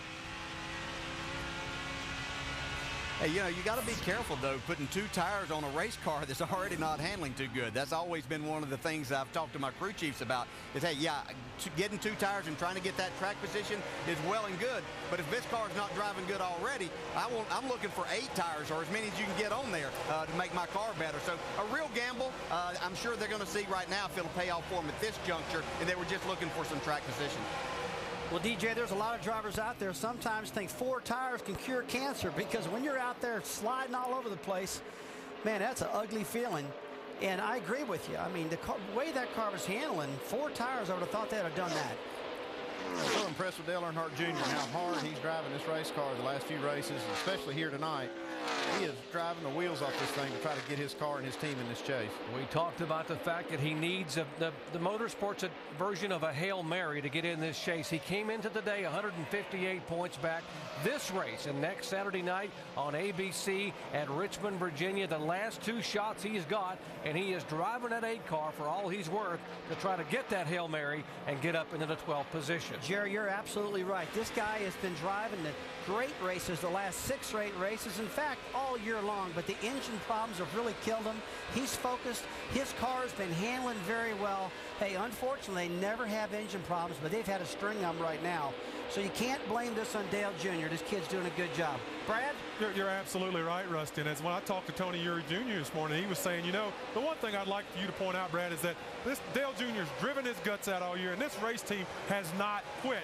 We just haven't had the best of circumstances with our pieces and parts. But we've been in almost a lame duck situation since Junior announced he's leaving. But no one, including Junior himself, has quit on this race team, and that's what he's most proud of. You wouldn't think it's a lame duck situation when you watch how hard these guys are racing. Both these juniors, Tony Uri Jr. and Dale Earnhardt Jr., they bring a good, fast car to the racetrack every week, and they're doing their job here at the track. Well, you saw how the 5 car just shot by the outside of the 8 car of Dale Jr. He got off a turn 2 not real good, losing the front end, sliding around, and the 5 car had a lot of momentum, and that's the reason he flew past him so quickly coming down the back straightaway. Right now he's got his momentum back, and he's racing that 5 car again. So he's back on track again now, guys. 1 lap away from halfway here at California Speedway. 250 laps, that's 500 miles on the 2-mile racetrack here in Southern California. We're in Fontana, San Bernardino County, about an hour east of Los Angeles. Looked to me like Dale Earnhardt Jr. is trying a few different lines. He was running the top of the racetrack. Now he's right on the bottom. Well, while we're talking about Dale Earnhardt Jr. and Kyle Busch, Jimmy Johnson just ran a 41.97. I know that doesn't mean a lot to you folks, but that's about 0.4 of a second faster than the second place car of Kyle Busch. This guy right now is in a different zip code. He's flying out there. And boy, when the sun came down and this track started cooling down, it really lit his car up. Fit perfect for him. He's looking great. We are halfway home here at California Speedway. 125 of 250 laps in the books.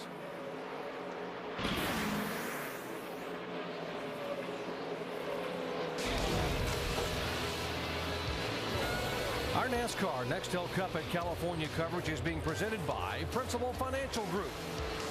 We'll give you an edge. By Frost Brewed Coors Light, the world's most refreshing beer. By Sprint, featuring NASCAR Nextel Cup Series updates at Sprint Speed. And by Toyota, moving forward. Welcome back to the Sharp Aquos 500. California Speedway, Fontana, California, presented by Principal Financial Group. Jimmy Johnson, California native, had a special week this week coming home to his hometown in El Cajon, California. Granite Hills High School, where he was inducted into his local high school Hall of Fame. First time he had been back there since 1993 when he graduated. And what a great, warm welcome they had for him there at his high school just south of San Diego.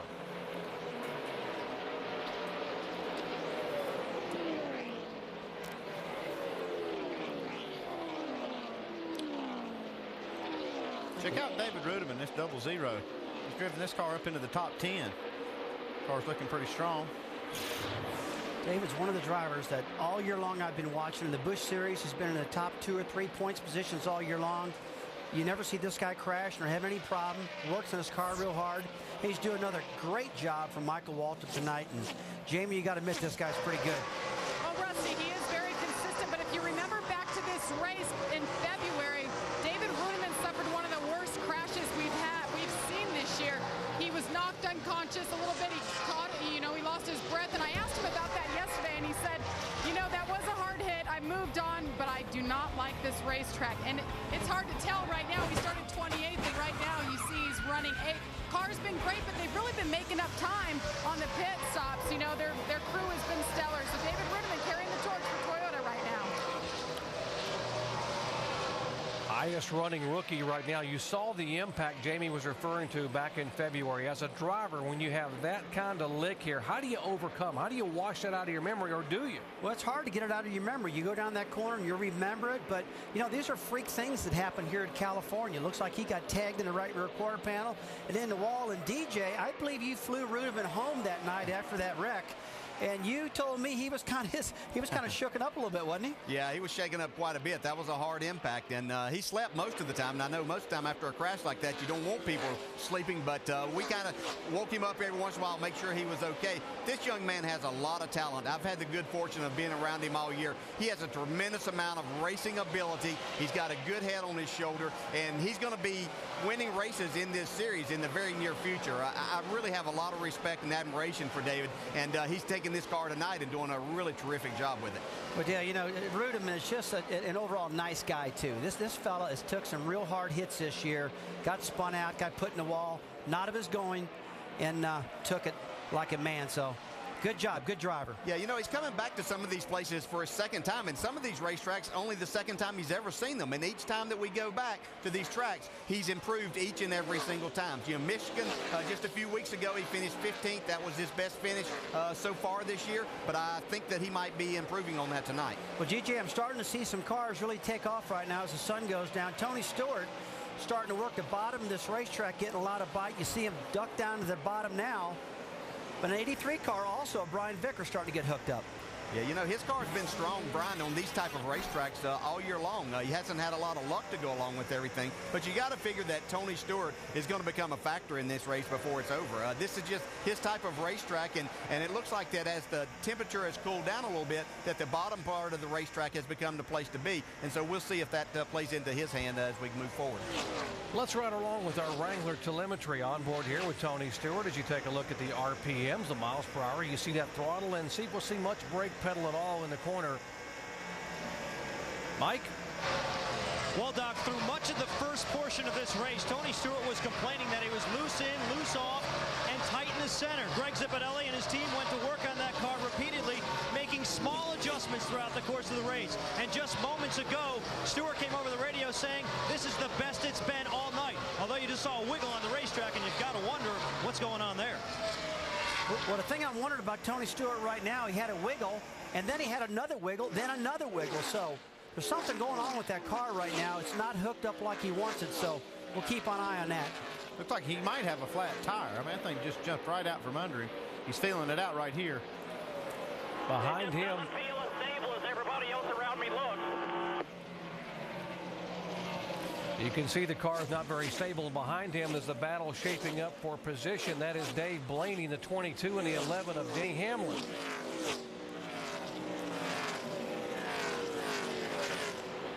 Pretty good battle back up toward the front for fourth position. Jeff Gordon has the fourth spot. And the 31 of Jeff Burton wants it. Jimmy Johnson was the leader. Kyle Busch wants it at the very high side of the racetrack, and he comes sailing by and retakes the lead from Jimmy Johnson. And just something started to really go haywire on Jimmy Johnson's car. The last time by, he lost about a half a second of speed, and his car's really fallen off, and Kyle Busch run him down from a long way back, so tires might be falling off in that 48 faster than he anticipated. Heard him say he was looking for rear grip or looking for forward bite. Maybe he's you know, his car was pretty good on the short run on good tires, but as the tires wear down, that's where he's looking for that forward bite. Guys, he just jumped out in the lead a little while ago and pulled a big distance in everybody, and now he's just lost everything that he's gained. Time now to reveal the results from our AT&T Crew Chief Challenge. Again, the question was, which driver from California has the most chance of winning tonight? How did you vote? What do you think, guys? Who won the vote? I think it's a close tie between C and D. Let's see. I might be wrong. I think Jimmy Johnson probably got it. And indeed, Jimmy Johnson does get the vote, and it was close, 39 to 31. Is that close? Do you call that close? Okay, I'll take it. And Jimmy Johnson was the leader, has led twice for 19 laps tonight, but he has now been passed by Kyle Busch. Jeff Burton, Gordon Earnhardt Jr., Jimmy Johnson, and Kyle Busch. Jimmy Johnson, the California kid, trying to get a win here tonight. The sights and sounds of NASCAR, Nextel Cup Racing, California Speedway style here, just an hour east of Los Angeles and Hollywood. All kinds of action. Great efforts in a supporting role by crew members and drivers trying to get it done here as the race to the chase winds down. Let's go down to our pit studio with the guys. Here's Brent Musburger. All right, Jerry, let's recap what's happened so far for the folks on McDonald's race rundown. We're just past 10:30 in the East. The scariest picture of the night was this one. Michael Waltrip, left front tire blows out, shears an oil line, and just holds your breath anytime you see a race car driver engulfed in flames. Safety crew quickly on it. They extracted Michael. He's fine. We're glad to report. Now, meanwhile, the guy is Junior is battling. He's led 5 times for 14 laps, and he's hanging tough. He's hanging tough. Kyle Busch has shown he's the guy to beat, but Junior's not going to give up tonight. Now, Ryan Newman. And this was on lap 95, and you thought at the time, oh, his bubble burst. He's out of it. But I'm going to tell you what, Brad, he's battled back. He's back in 8th place in this race right now. He is he's definitely battled back, got himself right back into the mix. Junior got a little help early, but he's coming back. But I'll tell you what, Dale Earnhardt Jr., we can't say enough. He is driving the wheels off that race car. So here we are. Kevin Harvick is back on the bubble. Junior's 104 behind him. Newman 149. Back topside we go in the doctor. Thanks, guys. Great update on what's happened thus far here in the first 145 laps at California Speedway. We talk about Dale Earnhardt Jr. and the effort he's putting in. Realistically, guys, you guys have been around this race, this sport a long time. How much would he need to cut it tonight to have a shot, a legitimate shot at Richmond next Saturday night? If I'm those guys, I'd want to see that thing below 100 points, and you know, quite a bit below 100 points going into Richmond, because that's the only thing. If you're over 100, it's not going to be realistic to be able to make it up in one race. Right now he's 104 out of it. He's cut it pretty big time. Was it 54 points since he started this race? But man, he better be careful with that top of that wall. He's been rim riding that thing lap after lap, and that's starting to concern me there. Remember, the last win he had was at Richmond back in the spring of a year ago. He's very good at that racetrack, but why is he in the situation he's in? Because of engine problems. He has had 5 DNFs, 4 of which have taken place due to engine. And remember, he also had a 100-point penalty because of a bracket on the spoiler at Darlington. That cost him 100 points. And folks, without that penalty, he'd be 4 points out of 12 spot right now. How big is that here with 2 events to go in the race to the chase? DJ? You know, we talk about Dale Earnhardt Jr. and the job that he is doing and how difficult it is to gain points here, and he's still a little over 100 points if the race were to end right now.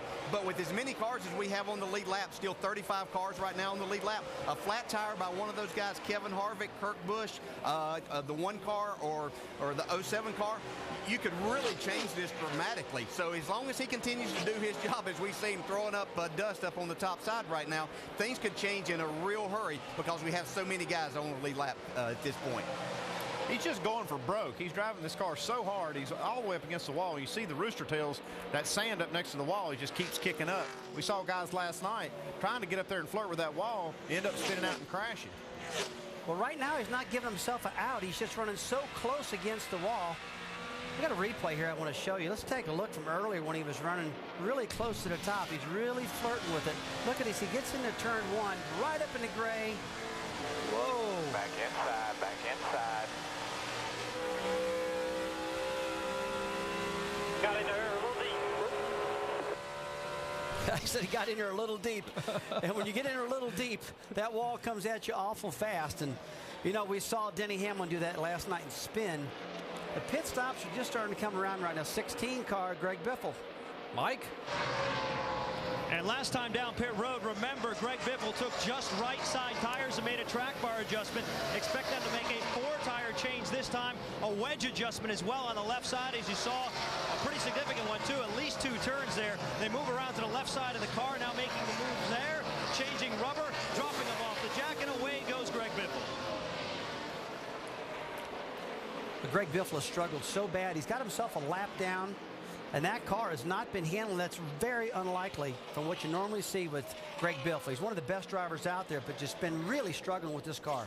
He's gambling a little bit here, trying to short pit on these guys. I think these leaders can go about 8 or 10 more laps, and so he's trying to get in here and short pit, maybe get a few laps on them, and try to get some. If the caution doesn't come out, he'll be able to gain some ground. Yeah, short pitting. What do you mean by that? That means just pitting before the gas tank runs dry, and you just get in there and get you some tires, because these tires really, there's a lot to be gained by getting 4 new tires on the car.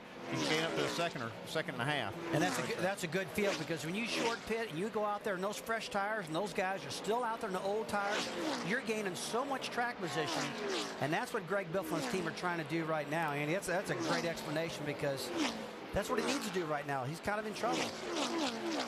One car of Martin Truex Jr. having a really good run, similar to what he had up in Michigan a couple of weeks ago on a track almost identical to this. 26 in the pits in front of you, Alan. Jamie McMurray struggling, which about typifies the way that their summer has been so far, Doc.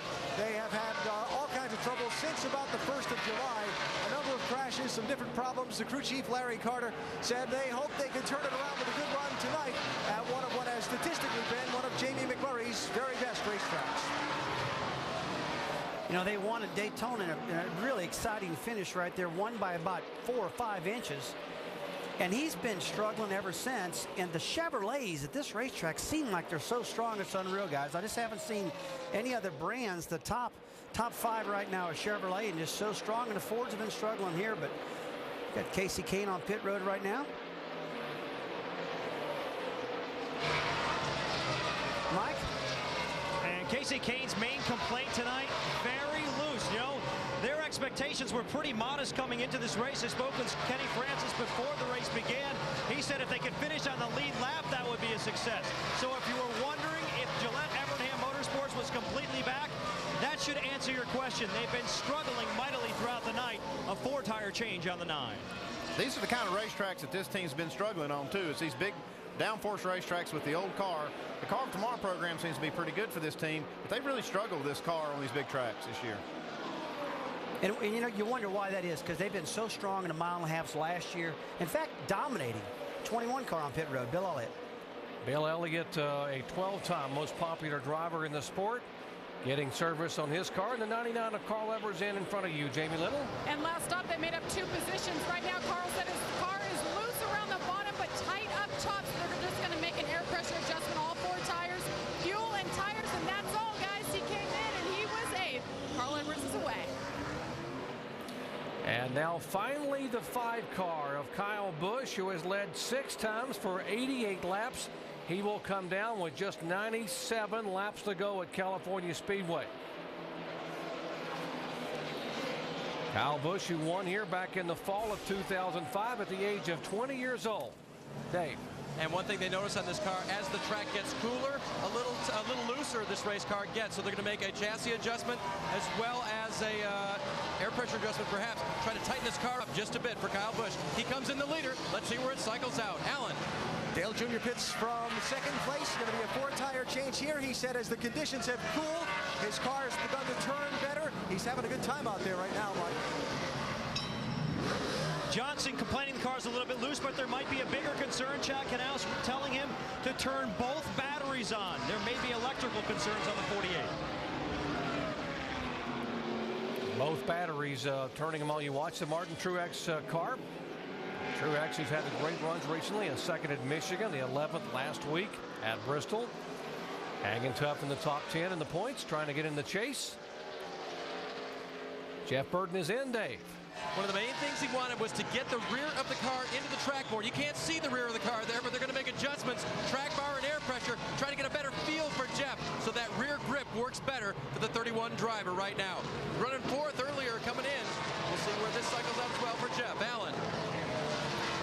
And Denny Hamlin brings the FedEx car down pit road. He had been kind of struggling when the sun was out and it was warm, but as the track conditions have cooled, he's been moving up. He was in 12th position just before the sequence of pit stops begins. It's a 4-tire change here for the 11 car. And there is Kurt Busch, who also comes down pit road. He has really been slipping back. Kurt has fallen back as far as 15th spot. Remember, this was the guy that started on pole and led a lot in the opening laps. Jamie? David Ruderman, the 00, having the race of his night. Started 28th, went all the way to the lead before succumbing to the pit stop. He said he's bad in the center. He's really loose, but guys, he continues to fight. We'll see where this Toyota ends up at the end of the night. Trouble in front of David Ruderman. Well, the 41 car coming in really sideways like that and almost blocked David in the pits.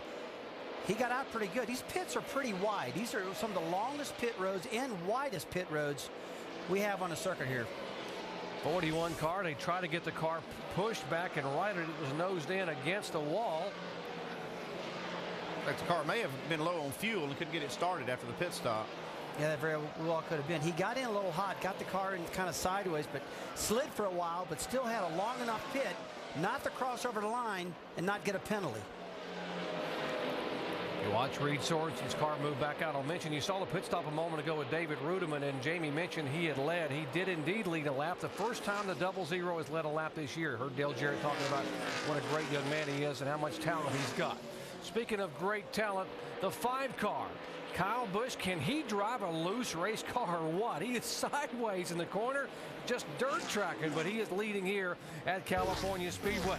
And the young man has led 7 times for 90 laps. Kyle Busch trying to pick up a win here. This telecast is available on ESPN HD, presented by DirecTV. Back at California Speedway, and we're talking about drivers trying to make it into the chase. Take a look at now who's on the bubble. Kevin Harvick, who came into this race tonight 10th in the point standings. He has lost a couple of spots and is being shown just 104 points ahead of Dale Earnhardt Jr. Harvick being shown currently in 17th position on the racetrack, while Earnhardt Jr. is in 2nd spot. Yeah, this 29 car's been struggling. He's kind of been hanging in that top 20, but that's not good enough really for this team. They really kind of struggle with the setup here this week. We talked about the changing track conditions. The track has definitely changed. It's much cooler right now. And I believe the more pit stops that the 29 car Kevin Harvick has, the more time he's going to have to get this thing right and get it ready for the end of the race. Alan? Just an update on what Kevin is saying about his car, Rusty. Just before the last pit stop, he said he needed the front end to turn a little better without taking away any grip at the back. So that's what's been plaguing Harvick here for the last little while. They have worked and worked and worked on this race car, but still, there they are in the middle of the pack. Well, Alan, that's a caution flag. That's some debris out there.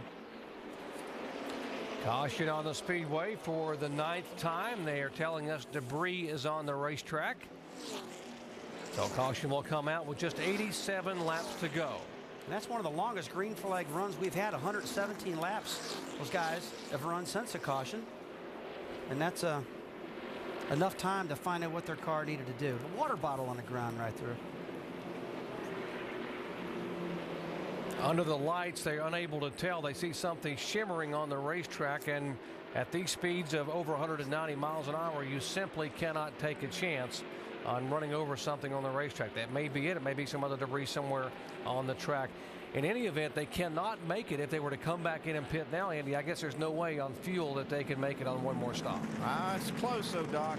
Some of these guys might try to roll the dice. But Andy, if they come in on lap 9 of the race for fresher tires early, you know, if there's another caution, they want those tires again. So I think we're going to see them on pit road. I'm listening to what you're saying, man. I made a lot of these decisions in the past, and I flunked every one of them. You guys always beat me. You and Earnhardt always got me. They just pitted 10 laps ago on lap 154. We were at lap 164 with this caution flag, and Andy Petrie believes they'll come in. And you know what? I guess they could run 41 or 2 laps, and they're just 86 away from the checkered flag. Someone might roll the dice. Might be more than you think. Some of those guys may have pitted just a little bit short on that last run.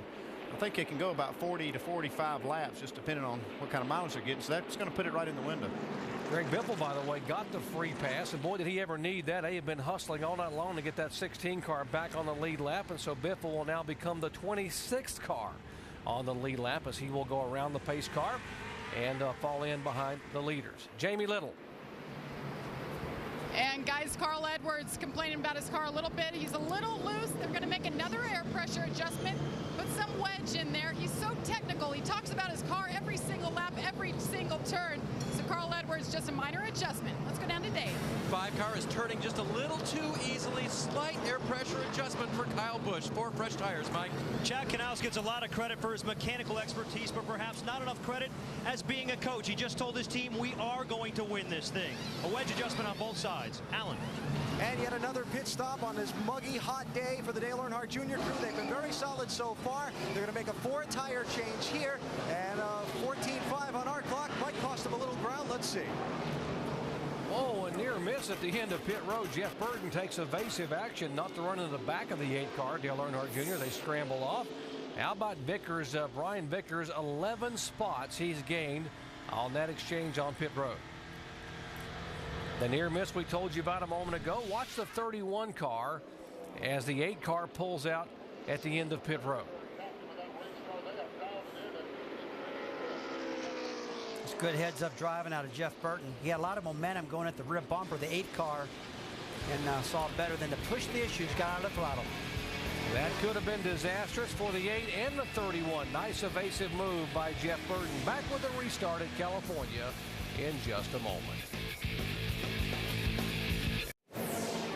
We welcome you back to our NASCAR Nextel Cup Series coverage at California, presented by Principal Financial Group. Aerial coverage from high above this 2-mile D-shaped oval, courtesy of our good friends at Goodyear, the official tire of NASCAR, helping drivers get to the finish line for the past 25 years. Caution number 9 out came out on lap 163 for debris on the racetrack. All the leaders have been on and off of pit road. We mentioned that the 16 car of Greg Biffle was able to get the free pass, get back on the lead lap. He has since come on the pit road to change a left rear spring in the car. The car was handling so poorly, had been so loose he couldn't drive it. And there's the spring change on the 16 car.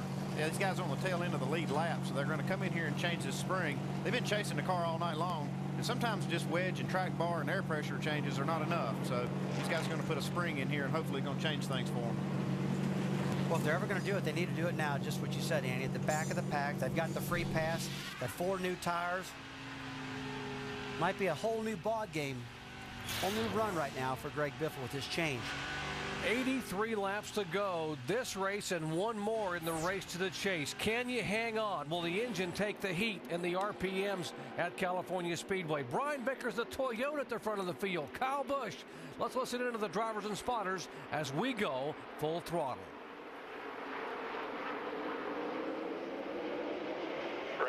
Green flag, come on. Add away. No, on your bumper. Everything's sorted out. Right on your run, inside the 18 coming at you. Still down. Clear. Got a ride coming back. Still clear. Good job. Is on your bumper. Clear low. Stay on him. 1 back coming inside 18. Still out there. Come on, barely there. Clear, you're good. You're clear. Still outside.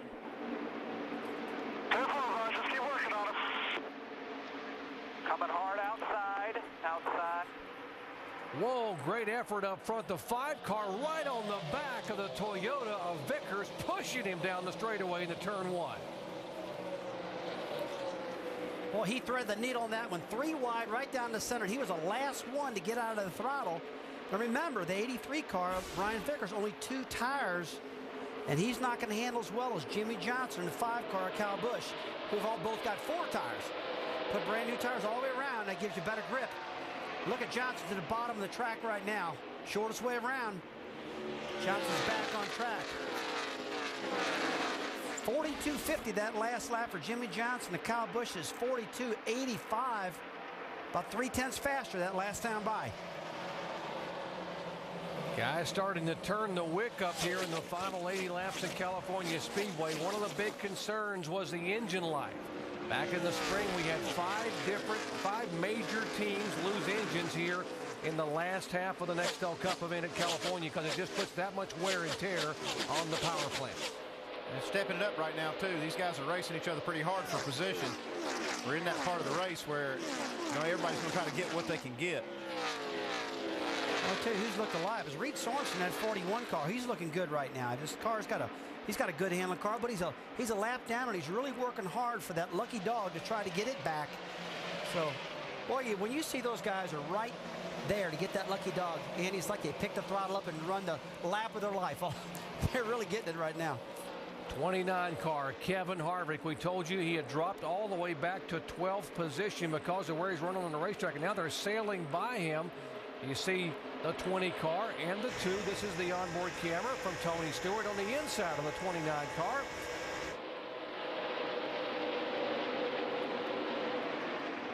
That is for 14th, 15th, and 16th position. That last pit stop that Kevin Harvick made, that was a key one for him. He had a time to adjust his car, new tires, adjustments to get it better. If it's not better now, they're probably in trouble. Kevin Harvick, by virtue of being shown back in 15th position now, and he can ill afford to lose any more spots. He certainly can't allow Tony Stewart or Bobby Labonte to go by because right now he is 12th in the point standings, 129 points ahead of Dale Earnhardt Jr. Guy looks like he's really slipping. Can't get any momentum right now. It's a 2-car, Kurt Busch. Car's not handling like it was early in the race. Alan? Hit you on a couple things here, Rusty, if you want. First, Kevin Harvick. He said his car was pretty good when they came down pit road for that last stop. He came to pit road in 17th spot, picked up a few positions on the pit lane. Now they're kind of sliding back to where they were. As for Kurt Busch, he had fallen well back. He said, if we don't do something, we're not going to have a shot at winning this. So they took some extra time on the pit road to make an adjustment to the right rear shock absorber. That's why he lost all those spots on the pit stop, and he's back in the middle of the mess here.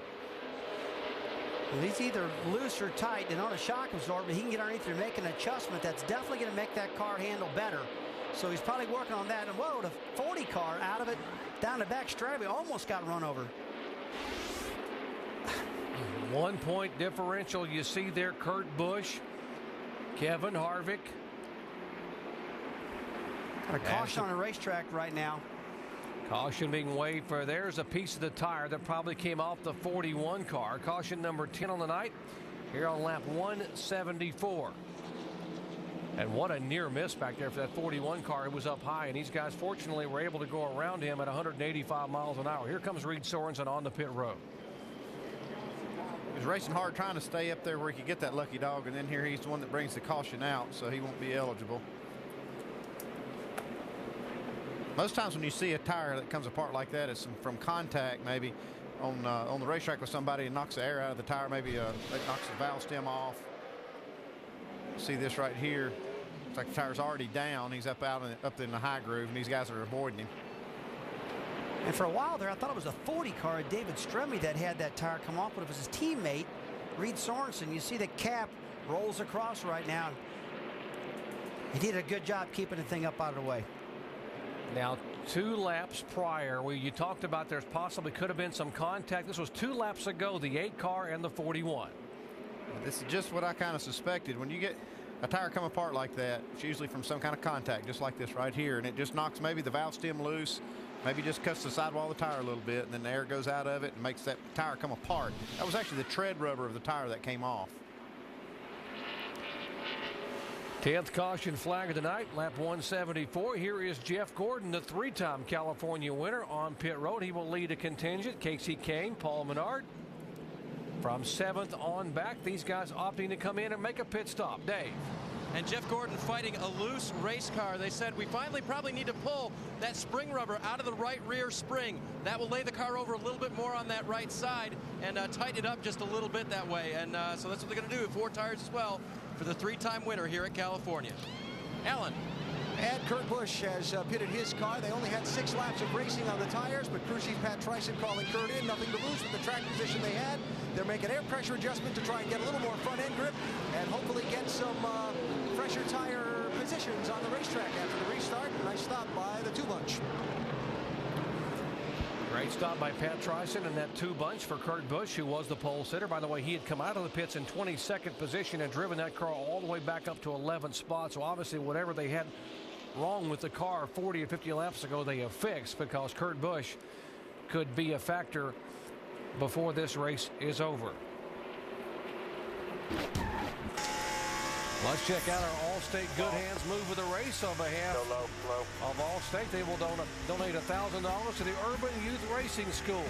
Tony Stewart making a great move to avoid that car on the racetrack. Just waving the green flag, and they sail by into turn 1. Jimmy Johnson, the leader. Kyle Busch up on the high side. Carl Edwards in the 99 car trying to make some noise down for Roush Fenway Racing. Jeff Burton, the 31, in 3rd position, and Earnhardt Jr. there in the top 5. Well, Carl Edwards had an early mishap with a pit road wreck, and he's rebounded from that right now. He's been working on his car throughout the night. He's got himself up in the 3rd position. And right now, this racetrack's probably at maximum grip. It's about as cool as it's going to get. With 73 laps to go, it might cool down a little bit, but not much. Had some right front fender damage in that 99 car. They pulled it out, got the downforce back in that car. Kept working on it every single pit stop, but now he's got that car back up to speed. In fact, that last time by, he was just about the same speed as the 2nd place car of Kyle Busch. Jeff Burton, who won the NASCAR Busch Series race here last night. Car got very good as the race went on. Again here tonight, inside of 75 laps to go. Being shown now in the 3rd position. Whoa, contact back there, the 00. Jeff Gordon is involved as well. Rudeman.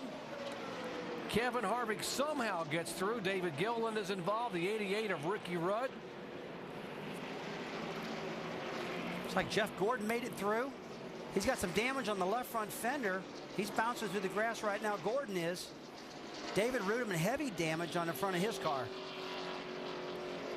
There's Gordon, the 3-time winner here and current points leader. There's the 88 car of Ricky Rudd, making his 900th career start. Not the way he wanted to note this landmark in his career, sitting in the grass here in the front straightaway in the Trot Oval area.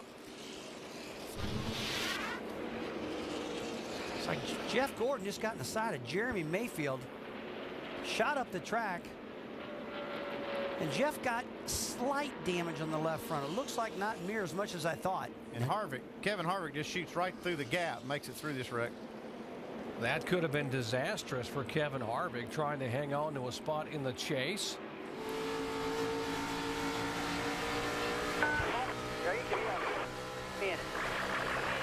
Inside back here, wrecking behind us. You see David Rudeman didn't see that coming. He was on the top side of the racetrack when Gordon got into Jeremy Mayfield, knocked him up into David Rudeman, and Jeff must have really got loose. Come on, hustle for nobody. You're good.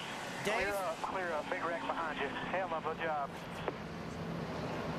And yeah, guys, Jeff Gordon came on the radio right after that, talking to crew chief Steve Letarte. He said, my fault. Yeah, it really looked like that. It looks like he just got loose up off the turn and got up into Jeremy Mayfield and caused that whole thing. 29, Kevin Harvick, another adjustment here. Harvick somehow made his way, knifed through all those cars spinning and wrecking. Coming in for 4 more tires on the 29 car, now being shown back in the 12th position in the points. They're pulling the fenders away from Jeff Gordon's car, and it's obvious that Jeff Gordon didn't see that Mayfield's car was beside him. He would never have pulled just abruptly up across into another lane. It looked like he thought he was clear, and he just started moving up, just barely caught the 36 car there. Well, I'm really thinking the 24 Gordon got loose. You see the door marks, guys, right in this whole side of the car. He just slid up the track. left on it. Not one of these deals like we saw Andy where he gets him in the right rear quarter panel, a little bit in the left rear. That was a whole body slam right there. So you think he just got loose and slid up there? Yeah, I'm thinking he just got loose off that turn right there. Look at it again. On board from Jeff Green's onboard kit. He's out of it. I can't help you. He's out of it. All right, come up high a little bit. One lane up. Clear right there. A lot of smoke to try to drive through. Ricky Rudd out of the car, and his car holding that left wrist. Ricky, who will be 51 years of age in 10 days, making his 900th career start. This is the 28th and final year that he will drive in NASCAR's Nextel Cup. He noted a couple of weeks ago that he's going to call it quits, going to retire and kick back with the family. Linda and Landon is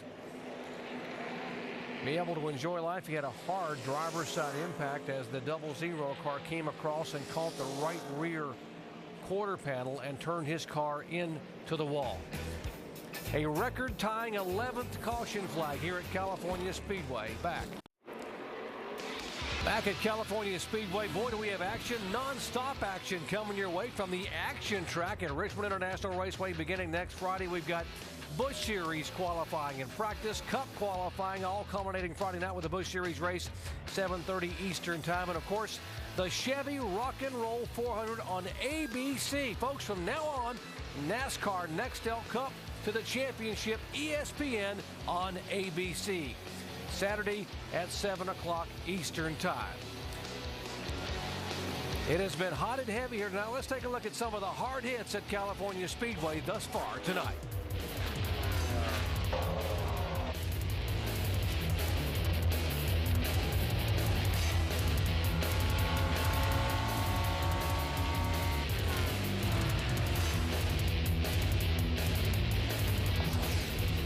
Sights and sounds of the school of hard knocks and hard hits, California Speedway style. Getting set for the restart.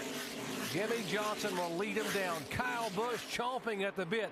The 31 car of Jeff Burton, Carl Edwards, and Earnhardt Jr.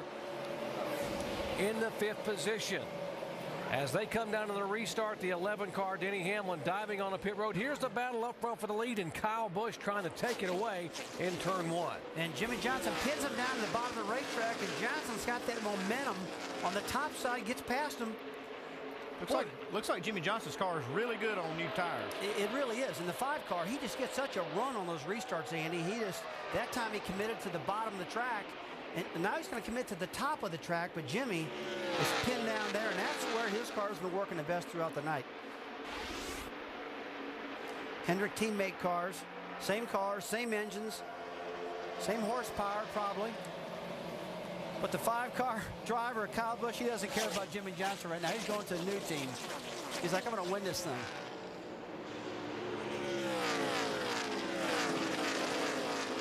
Jimmy Johnson, 4 times he won this year. All 4 of his wins coming in the first 10 races of the year. The 15 car, Paul Menard, his Chevrolet. And they have had an eventful night on and off the racetrack. Dave? Well, on pit road, one of the things the crews do is they look at their television replays to see what happens during a pit stop. Go ahead and roll that, guys. Here's what happened on the last pit. TJ Ford is a jack man. Watch the 40 car coming around. He gets clipped. David Stremme was pitting. He unfortunately got too close to TJ. TJ gets up. He finishes the stop, looking to come around to the left side of the car and completes his pit stop. But immediately he went over to track first responders, and they have taken him to the infield care centers to take a look at that right knee. But good pickup for TJ, and you can see he's in pain. We just want to let you know that too, because his dad hasn't been contacted yet. And Dad, if you're watching this race and your cell phone's not on, get in touch with the team, because TJ's okay. He'd like to talk to you. Well, that was a very close call. Great report, Dave. Showing exactly how these guys are in a danger zone. Andy, you were there many years going over the wall, pitting the cars for Dale Earnhardt and Harry Gant and others. I was real lucky. I've been over that wall many times, and those guys, even though they have pit road speed, they still have, a lot of danger that they're in over there. Now, Tony Stewart, he's made a shock adjustment on the back of the start. Probably took rebound out of the back, or put compression in, which takes and lowers the front of the car, makes it stick better. And that's what Tony's been complaining about, and he's going to have to see now if that change was what he wanted. I heard earlier he was trying to talk his crew chief into doing something. This is 15, 16, 17, the 29 car of Kevin Harvick being shown in 16th position. McMurray in the 26th car was 16th. He's been passed. Tony Stewart now going by him for 17th spot. 4 wide off turn 4. And Tony Stewart in the middle of that really makes your car loose, and he was holding on to that baby.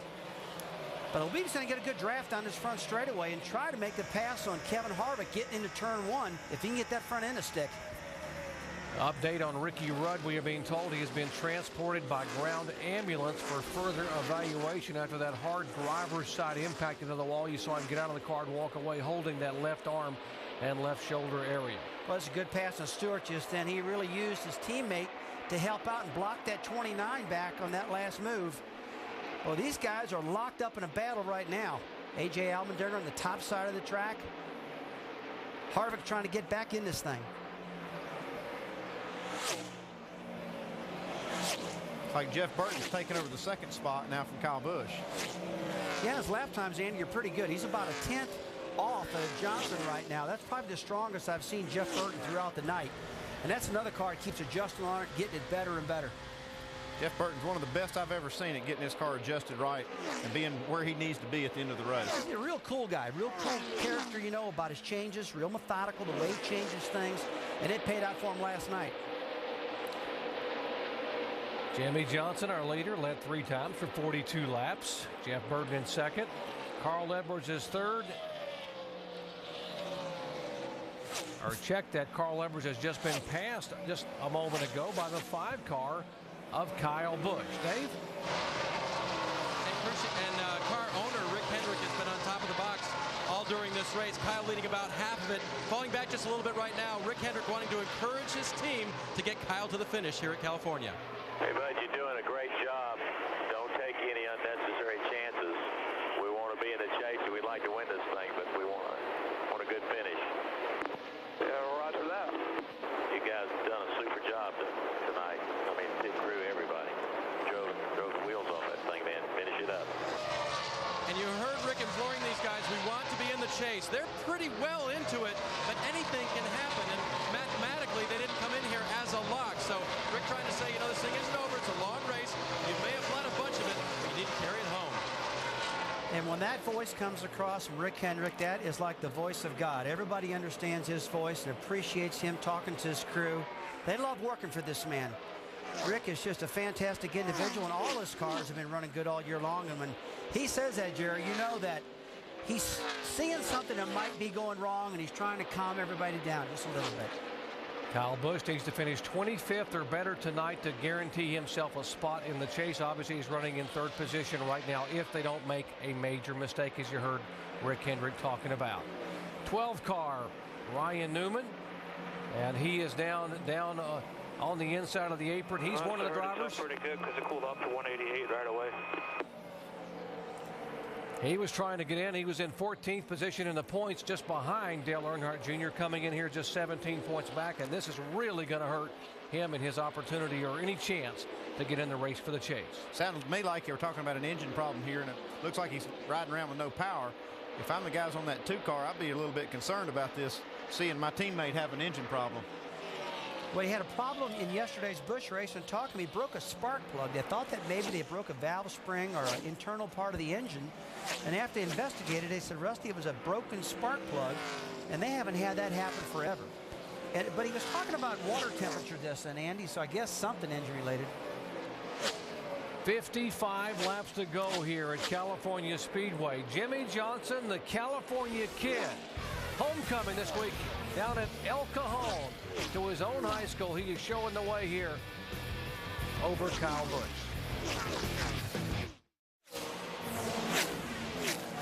Back at California Speedway here in Fontana, California. NASCAR Nextel Cup action presented by Principal Financial Group. We talked about the 22 car of Dave Blaney having the good run, trying to stay in the top 35 in the owner's points, and now he's in the garage area with Jamie Little. And all I can say is hot, hot, hot. You're okay, Dave, but coming into this 35th in the owner points, how much are you guys thinking about that now and how this can shuffle things up for the remainder of the season? Well, yeah, that's big for us, and I'm sure we're back out, you know, and the car's running great. You know, we got a top 10 car all night, and kind of had motor trouble early in the race. It started I thought it was giving up real early, and it kind of slowed down, and finally gave up. I thought it might make it all the way, but man, really good car in the corners the whole time. We just couldn't finish it. Another Toyota done tonight, guys. Let's go to the booth. 8 car on the pit road, Dale Earnhardt Jr. Allen. Jumped on the radio, going down the back straightaway, said, I got a flat, got a pit now. Team was ready for him. He brought the car in, make a 4-tire change. This will be their final stop. They'll get it full of fuel, and he'll have plenty of gas to go the distance. Dale Earnhardt Jr. pitting with 40 laps to go. It's about the perfect time for these guys to pit. We've been watching. They've been running anywhere between 40 and 42 laps. Dave? And the 31 of Jeff Burton is in. This is the one that will count. No changes for Jeff. 4 tires, comes into his pit stall. Very important on speed. Also, Kyle Busch on pit road. They need to make an air pressure adjustment to help his car a little bit. 4-tire change for Kyle Busch as well. Mike. The money stop for Jimmy Johnson as well. A little bit tight in the center of one. They make a wedge and track bar adjustment along with 4 tires and fuel, and he's away. Final pit stop, they call it crunch time, the money stop, whatever you want to put it. These guys have got to get them on and off pit road here, because if we stay green, they can make it on fuel. Jimmy Johnson, Jeff Burton. Here's the 9 car who won this race a year ago. Swept both Busch and Cup, Casey Kane. The 2 car, our pole sitter today, Kurt Busch on pit road.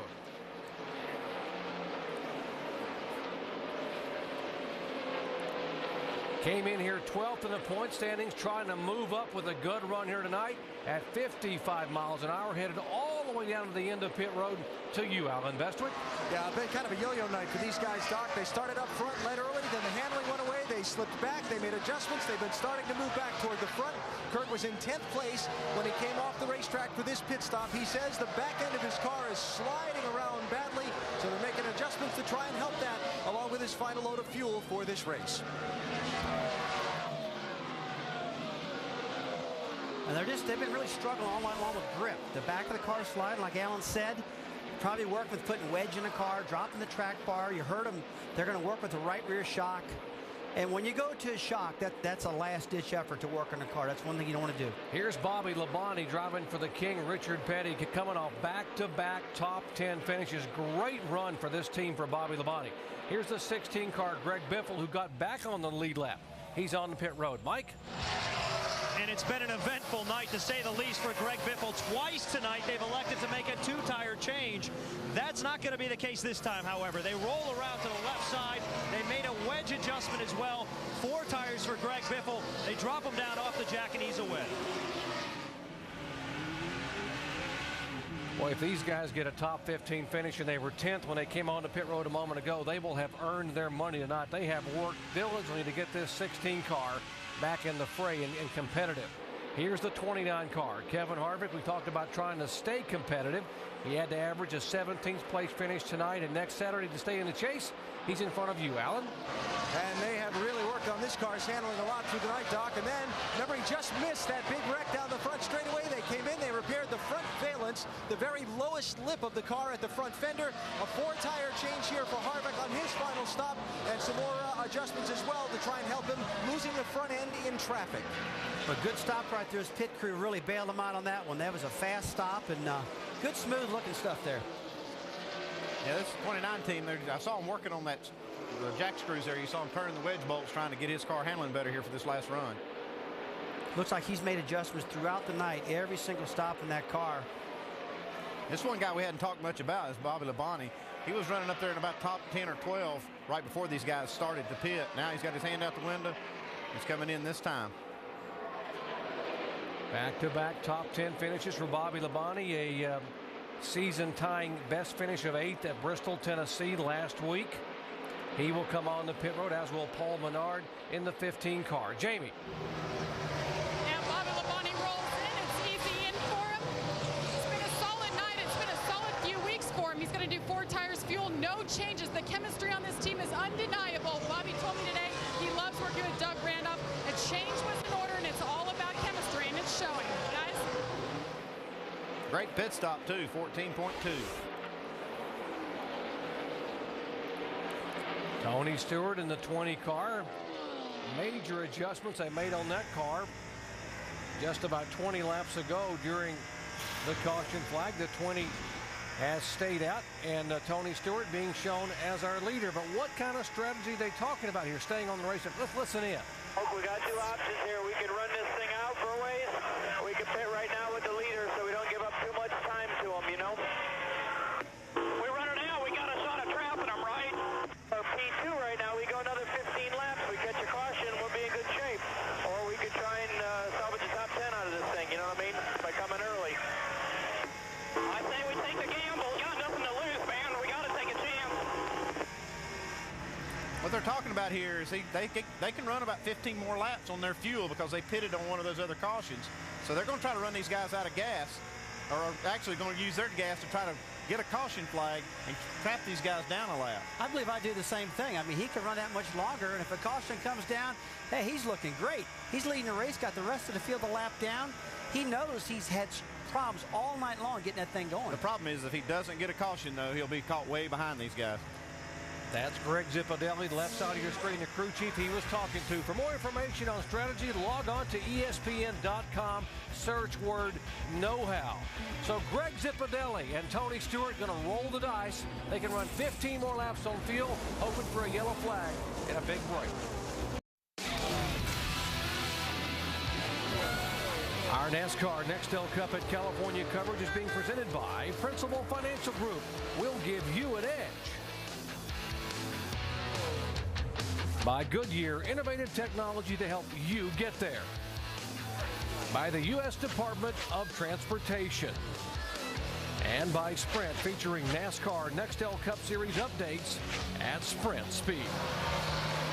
Jeff Gordon on pit road now after that lap 179 wreck, pretty much out of contention. They were running that same strategy Tony Stewart was trying, stay out as long as we can. That's our best shot, according to crew chief Steve Letarte. Very loose race car, hard to drive. They made a chassis and air pressure adjustment to try to keep Jeff on the track for the rest of the day. Jeff Gordon exiting pit road, trying to get down pit road. And I remind you that NHRA Powerade Series Mac Tools U.S. Nationals Finals coming your way tomorrow noon Eastern Time. And, of course, tomorrow at 7 o'clock Eastern Time. Each Labor Day weekend, NHRA, the fans descend on O'Reilly Raceway Park in Indianapolis for the biggest, oldest, and richest event of the NHRA season. Mac Tools U.S. Nationals coming your way starting tomorrow. Tony Stewart is our leader, and if you just joined our coverage, they've changed about everything but the sponsor and the number on this car on pit road a little while ago to get the car to where Tony could drive it, and it certainly paid off, but they're rolling the dice a little bit now on the fuel. Well, he's got the track position right now. He's leading the race, and pretty shortly we probably have to come down pit road because Jimmy Johnson is out there in 4th position right now, running 1 second faster than Tony Stewart and really cutting it down. He's only 10 seconds behind Tony right now. So Tony's just nursing this Home Depot car around the track right now, holding on, just waiting for a caution. Let's ride along with our Wrangler telemetry on board here, Andy, and look at the RPMs. And Tony's still turning here late in a fuel run. Yeah, you can see how fast these guys run down the straightaway, 200 miles an hour entering the corner. And they don't slow down a whole lot in the corners because they're so big and wide. And so the RPM only drops down to 60, 6,100 you see right there. That's why it's so hard on engines here. Give a call to this crew, the 84 car. That is A.J. Allmendinger. They are having one heck of a night here as these guys are finally trying to be able to get the chance to run some laps. Dave? And a pretty good race car all night for AJ. Put tires on it every time they had an opportunity. They're having a little trouble on the left side. He's now off of pit road, but he was trying that same strategy too. Maybe if we stay out, we can catch everybody a lap down. Didn't happen for him. The main thing for him, laps. That's why he ran the Busch race last night until the big wreck late in the going, and that's why he's on the track today. He actually credited the Busch race practice for getting him into this race. He said that gave me confidence when qualifying came around to get on this hot, greasy racetrack and put this car in the field, and it's been a good run. He's getting some experience making pit stops too. We saw him make a little bit of a rookie mistake getting in the pits and getting there sideways and really too close to the wall for the pit crew guys to get on the left side, but they made it happen and got him out. You see, he's trying to get in here hot, trying to save as much time as possible, slides those front tires, and when they're sliding they won't turn, gets up next to the wall. The crew guys really reacted well here and got him back out without any problems. And Jackman having just a little bit of trouble there on that wall. Front tire changer doesn't have much room to work with.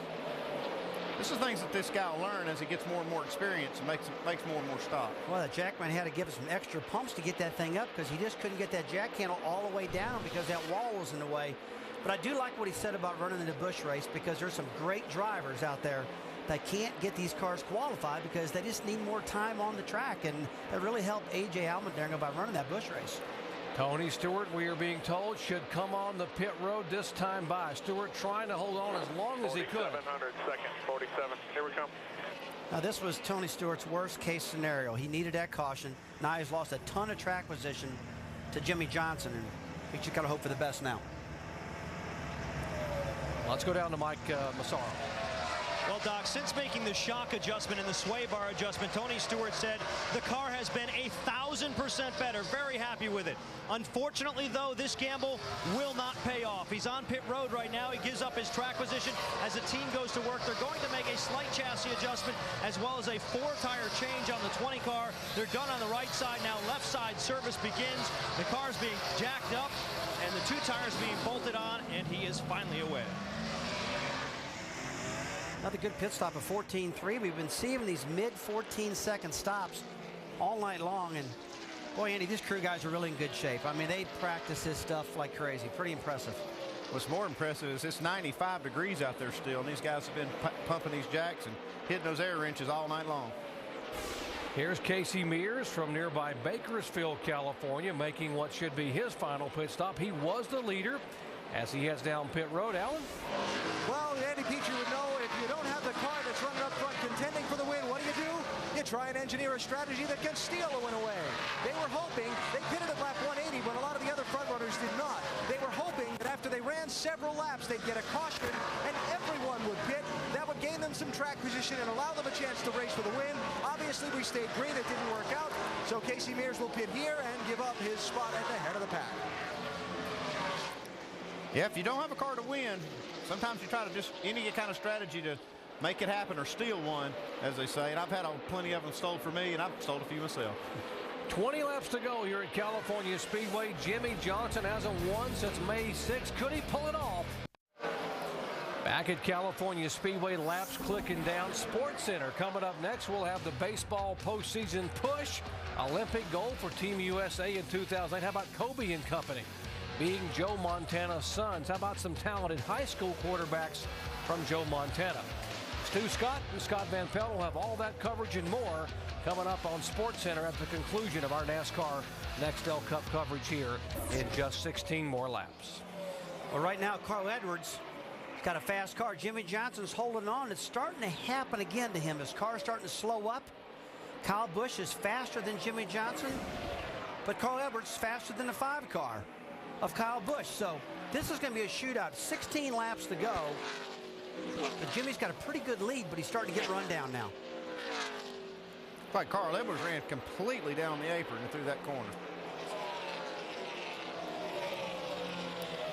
Dale, I'll tell you what, the 48 car Johnson, I mean, the same thing keeps happening to him. A little while ago, he had like a 3-second lead. Now it's down to 1.8 over Kyle Busch.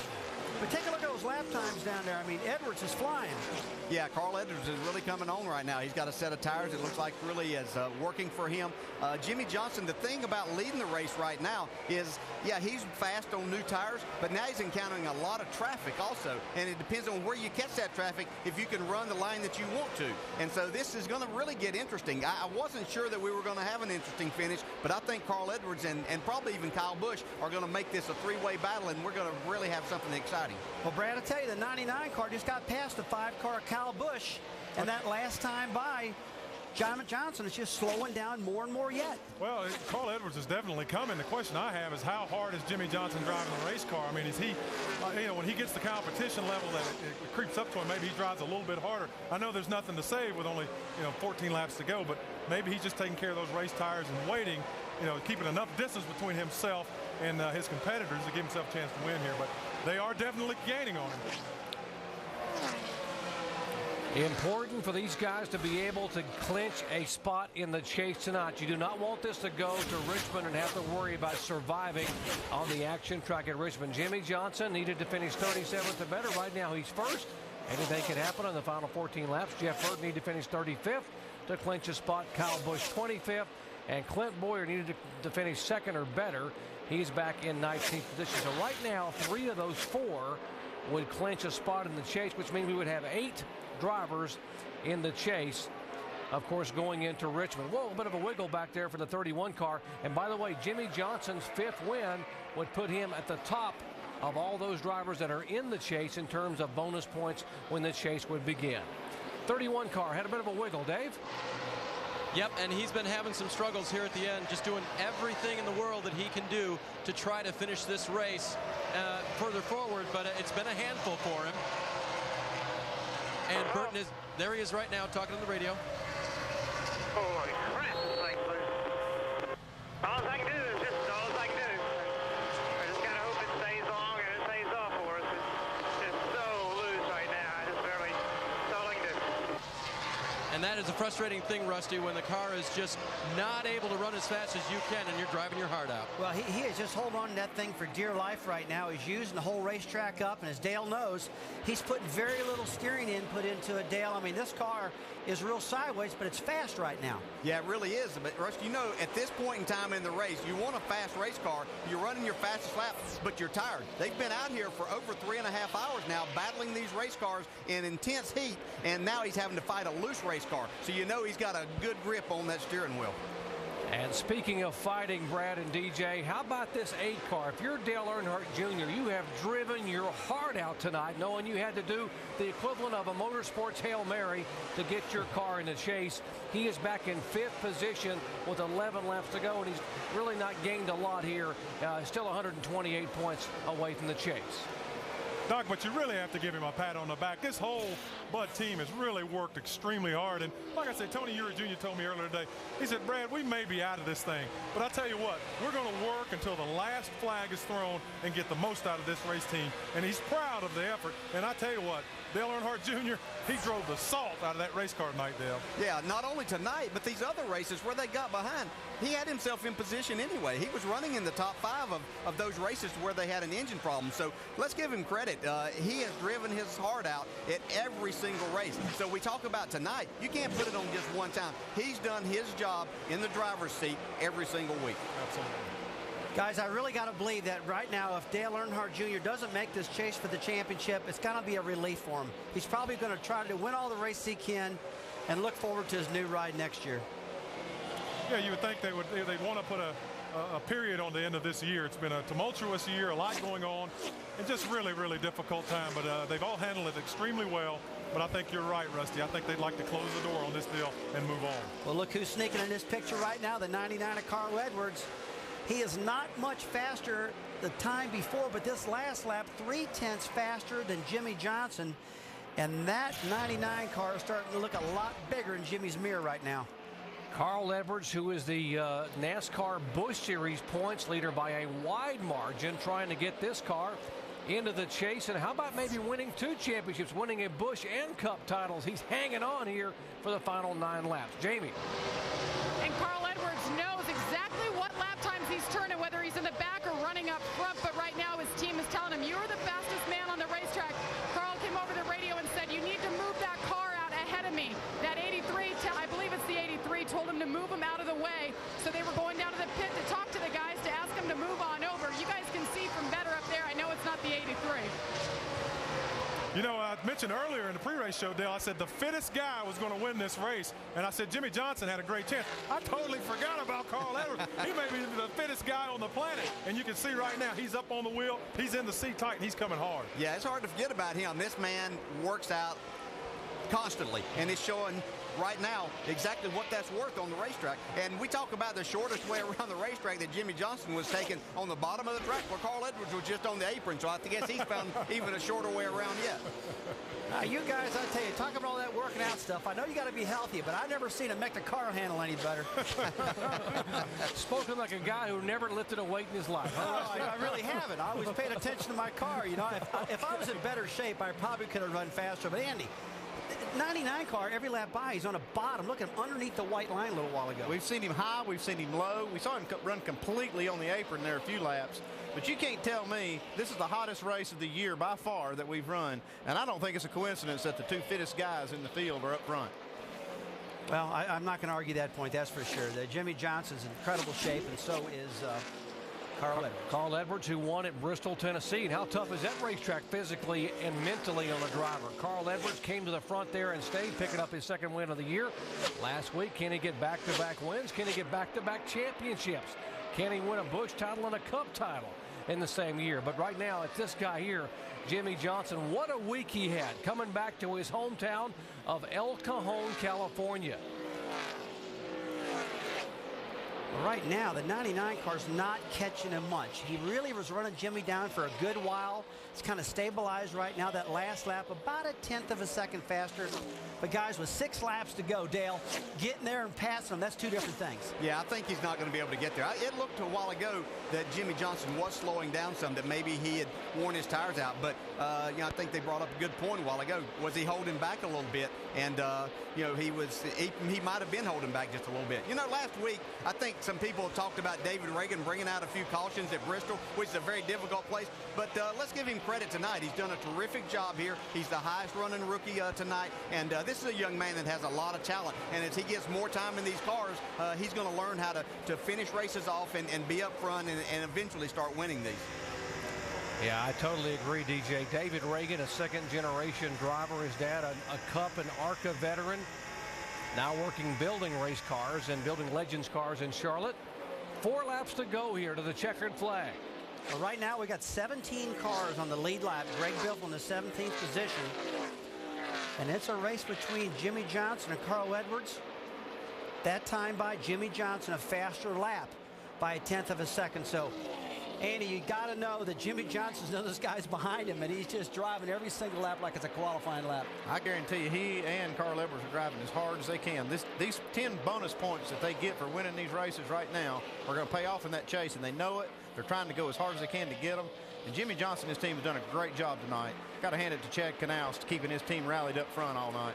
About 100 laps ago, Mike Massaro told us during a pit stop that Chad Knaus guaranteed these guys were going to win this race. I mean, I said that's pretty gutsy to make that kind of guarantee 100 laps away from the checkered flag. But by heck, you know, with 3 laps to go, they may just pull it off. Every sport's about confidence, and you can't win unless you're confident. And this sport's no different. He's trying to just rally these guys up. He was very confident his team could do it. 3 laps to go.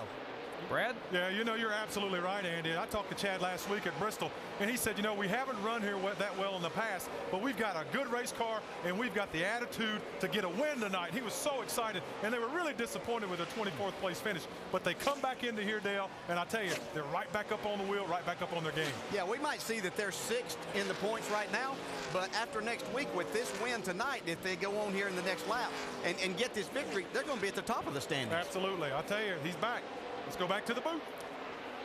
2 laps to go. Chad Knaus writes out of your screen. It's all about confidence and leadership, and he's got both in hand there for the 48 car Jimmy Johnson. He led his driver to a Nextel Cup title in 2006. He told his crew, we're going to win it here tonight. He told them 100 laps ago they're going to win it tonight. Jimmy Johnson, the young man from El Cajon, California, came back to his hometown this week for a charitable golf tournament. A celebrity golf tournament and a charity auction to raise money for Habitat for Humanity for San Diego. He's inducted into the Hall of Fame at his high school. First time he's been back since 1993. And now on the final lap at California Speedway, Jimmy Johnson, the California kid, is going to do something he wanted to do here for a long time, coming home. Not only to visit the family and friends, but to go to Victory Lane at California Speedway. He has not won since May 6th, race number 10 at Richmond.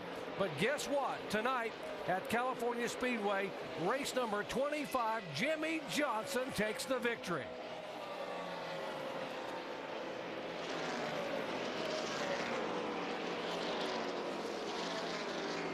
Carl Edwards finishes 2nd, Kyle Busch is 3rd, Jeff Burton 4th, and Dale Earnhardt Jr. finishing 5th overall. He will be 128 points out of 12th position headed to the final race. Going into the chase. Jimmy Johnson, you're the man. Good job. Jimmy Johnson picks up his 5th win of the year, clinches a spot in the chase, and right now he would get the top seed in the chase for the Nextel Cup. Dave. With Chad Knaus, who a Namath-like prediction halfway through this race that we're going to win. I guess that came true. Well, sometimes you got to make those predictions just to get everybody motivated in the right direction. And, you know, I just couldn't be proud of everybody at Hendrick Motorsports. This car was actually wrecked in Chicago 4 weeks ago, where it probably should have won that race. And everybody at Hendrick Motorsports really chipped in, did a great job working on this car, getting new body, new front clip, new rear clip on it, getting the thing turned around. It's great to be able to win it for Hendrick Motorsports, Lowe's, and obviously the Jimmy Johnson Foundation, which just did a great job this week with almost $500,000 in donations to great charities. It's been a great weekend for everybody. And the guy who motivates this team so much now has a little more motivation for them going into the chase, 10 more bonus points. And as you mentioned, Doc, top seed now. Well, next week it'll all come. The race to the chase will come to a close. We head to Richmond International Raceway. They call it the action track for a reason. Of course, Friday night, 7:30 Eastern Time, it's NASCAR Busch Series action on ESPN2. And then get all your NASCAR Nextel Cup race action on ABC. Next Saturday night, we're going to have the Chevy Rocket Roll 400 at 7 o'clock Eastern Time.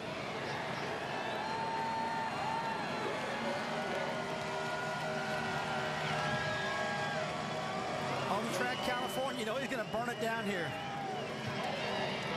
Jimmy Johnson, now one of 8 drivers that have clinched a spot in the chase to the Nextel Cup. As we head to Richmond, still Clint Boyer, Martin Truex, Kurt Busch, and the 29 car who'll be back in 12th position. That is Kevin Harvick, still waiting to get in, and Dale Earnhardt Jr. just hoping to get there. Alan. And he just climbed out of his car. He's walked around the far side of it, so we'll follow him around that way and get a word from him while he talks to the team about his night. Car chief Tony Gibson, who remember served as his substitute crew chief earlier this year. Junior, 5th place tonight. Thoughts? Oh, it's hot. Tired. Real tired. It was a very difficult race. It seemed like you, from your comments on the radio, you fought the handling of the car a lot, yet you were up there almost all night. Yeah, well, I'd like to think that, you know, I'd like to thank my team. They worked hard, and it's so hot out there, you get aggravated, and you're never satisfied. But I'd like to think that they could run just as good without me, but I'd never be able to run this good without them. So I want to thank my team. I know the last thing you probably want to think about is points right now, but it'll be 128 going to Richmond behind 12th place. The thought?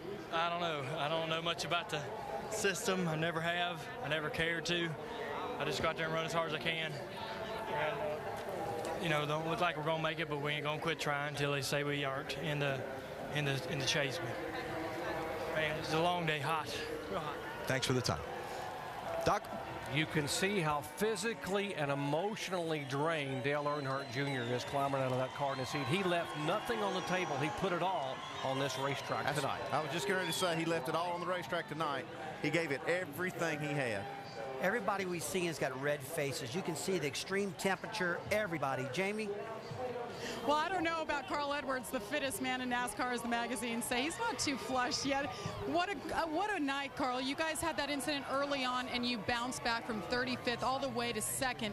What does that say about your team going into these final races? Well, I think it says a lot. I mean, I'm just so proud of my whole Office Depot team, all the Office Depot associates. You know, it's really cool. Sharp Aquos 500 would have been the race to win. They said they'd give us TVs, but I guess Jimmy's guys will get them. And just really proud of my guys. Everybody, you know, at Office Depot, and hopefully this chase goes as well as this race did. And also got to thank everybody back at 40 Records. Thank you, guys.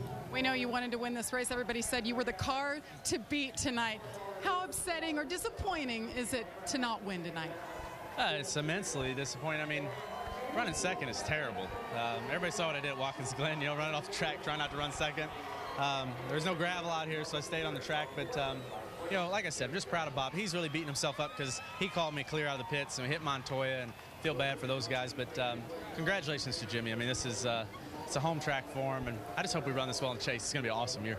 All right, and Carl Edwards, 4th in points, the best he's been all season. Guys?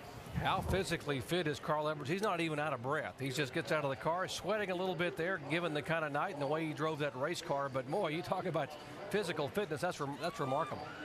Yeah, that is remarkable. This guy here is in great shape, and you can see the difference. That makes a difference on the racetrack, too. Well, it was a physical race tonight, that's for sure. Jimmy Johnson, fastest car. hottest race I can ever remember, guys. Well, let's go down to victory lane where Jimmy Johnson getting ready to climb out. And he's begun climbing from the car, and what a homecoming weekend for Jimmy Johnson, a true Golden State Warrior.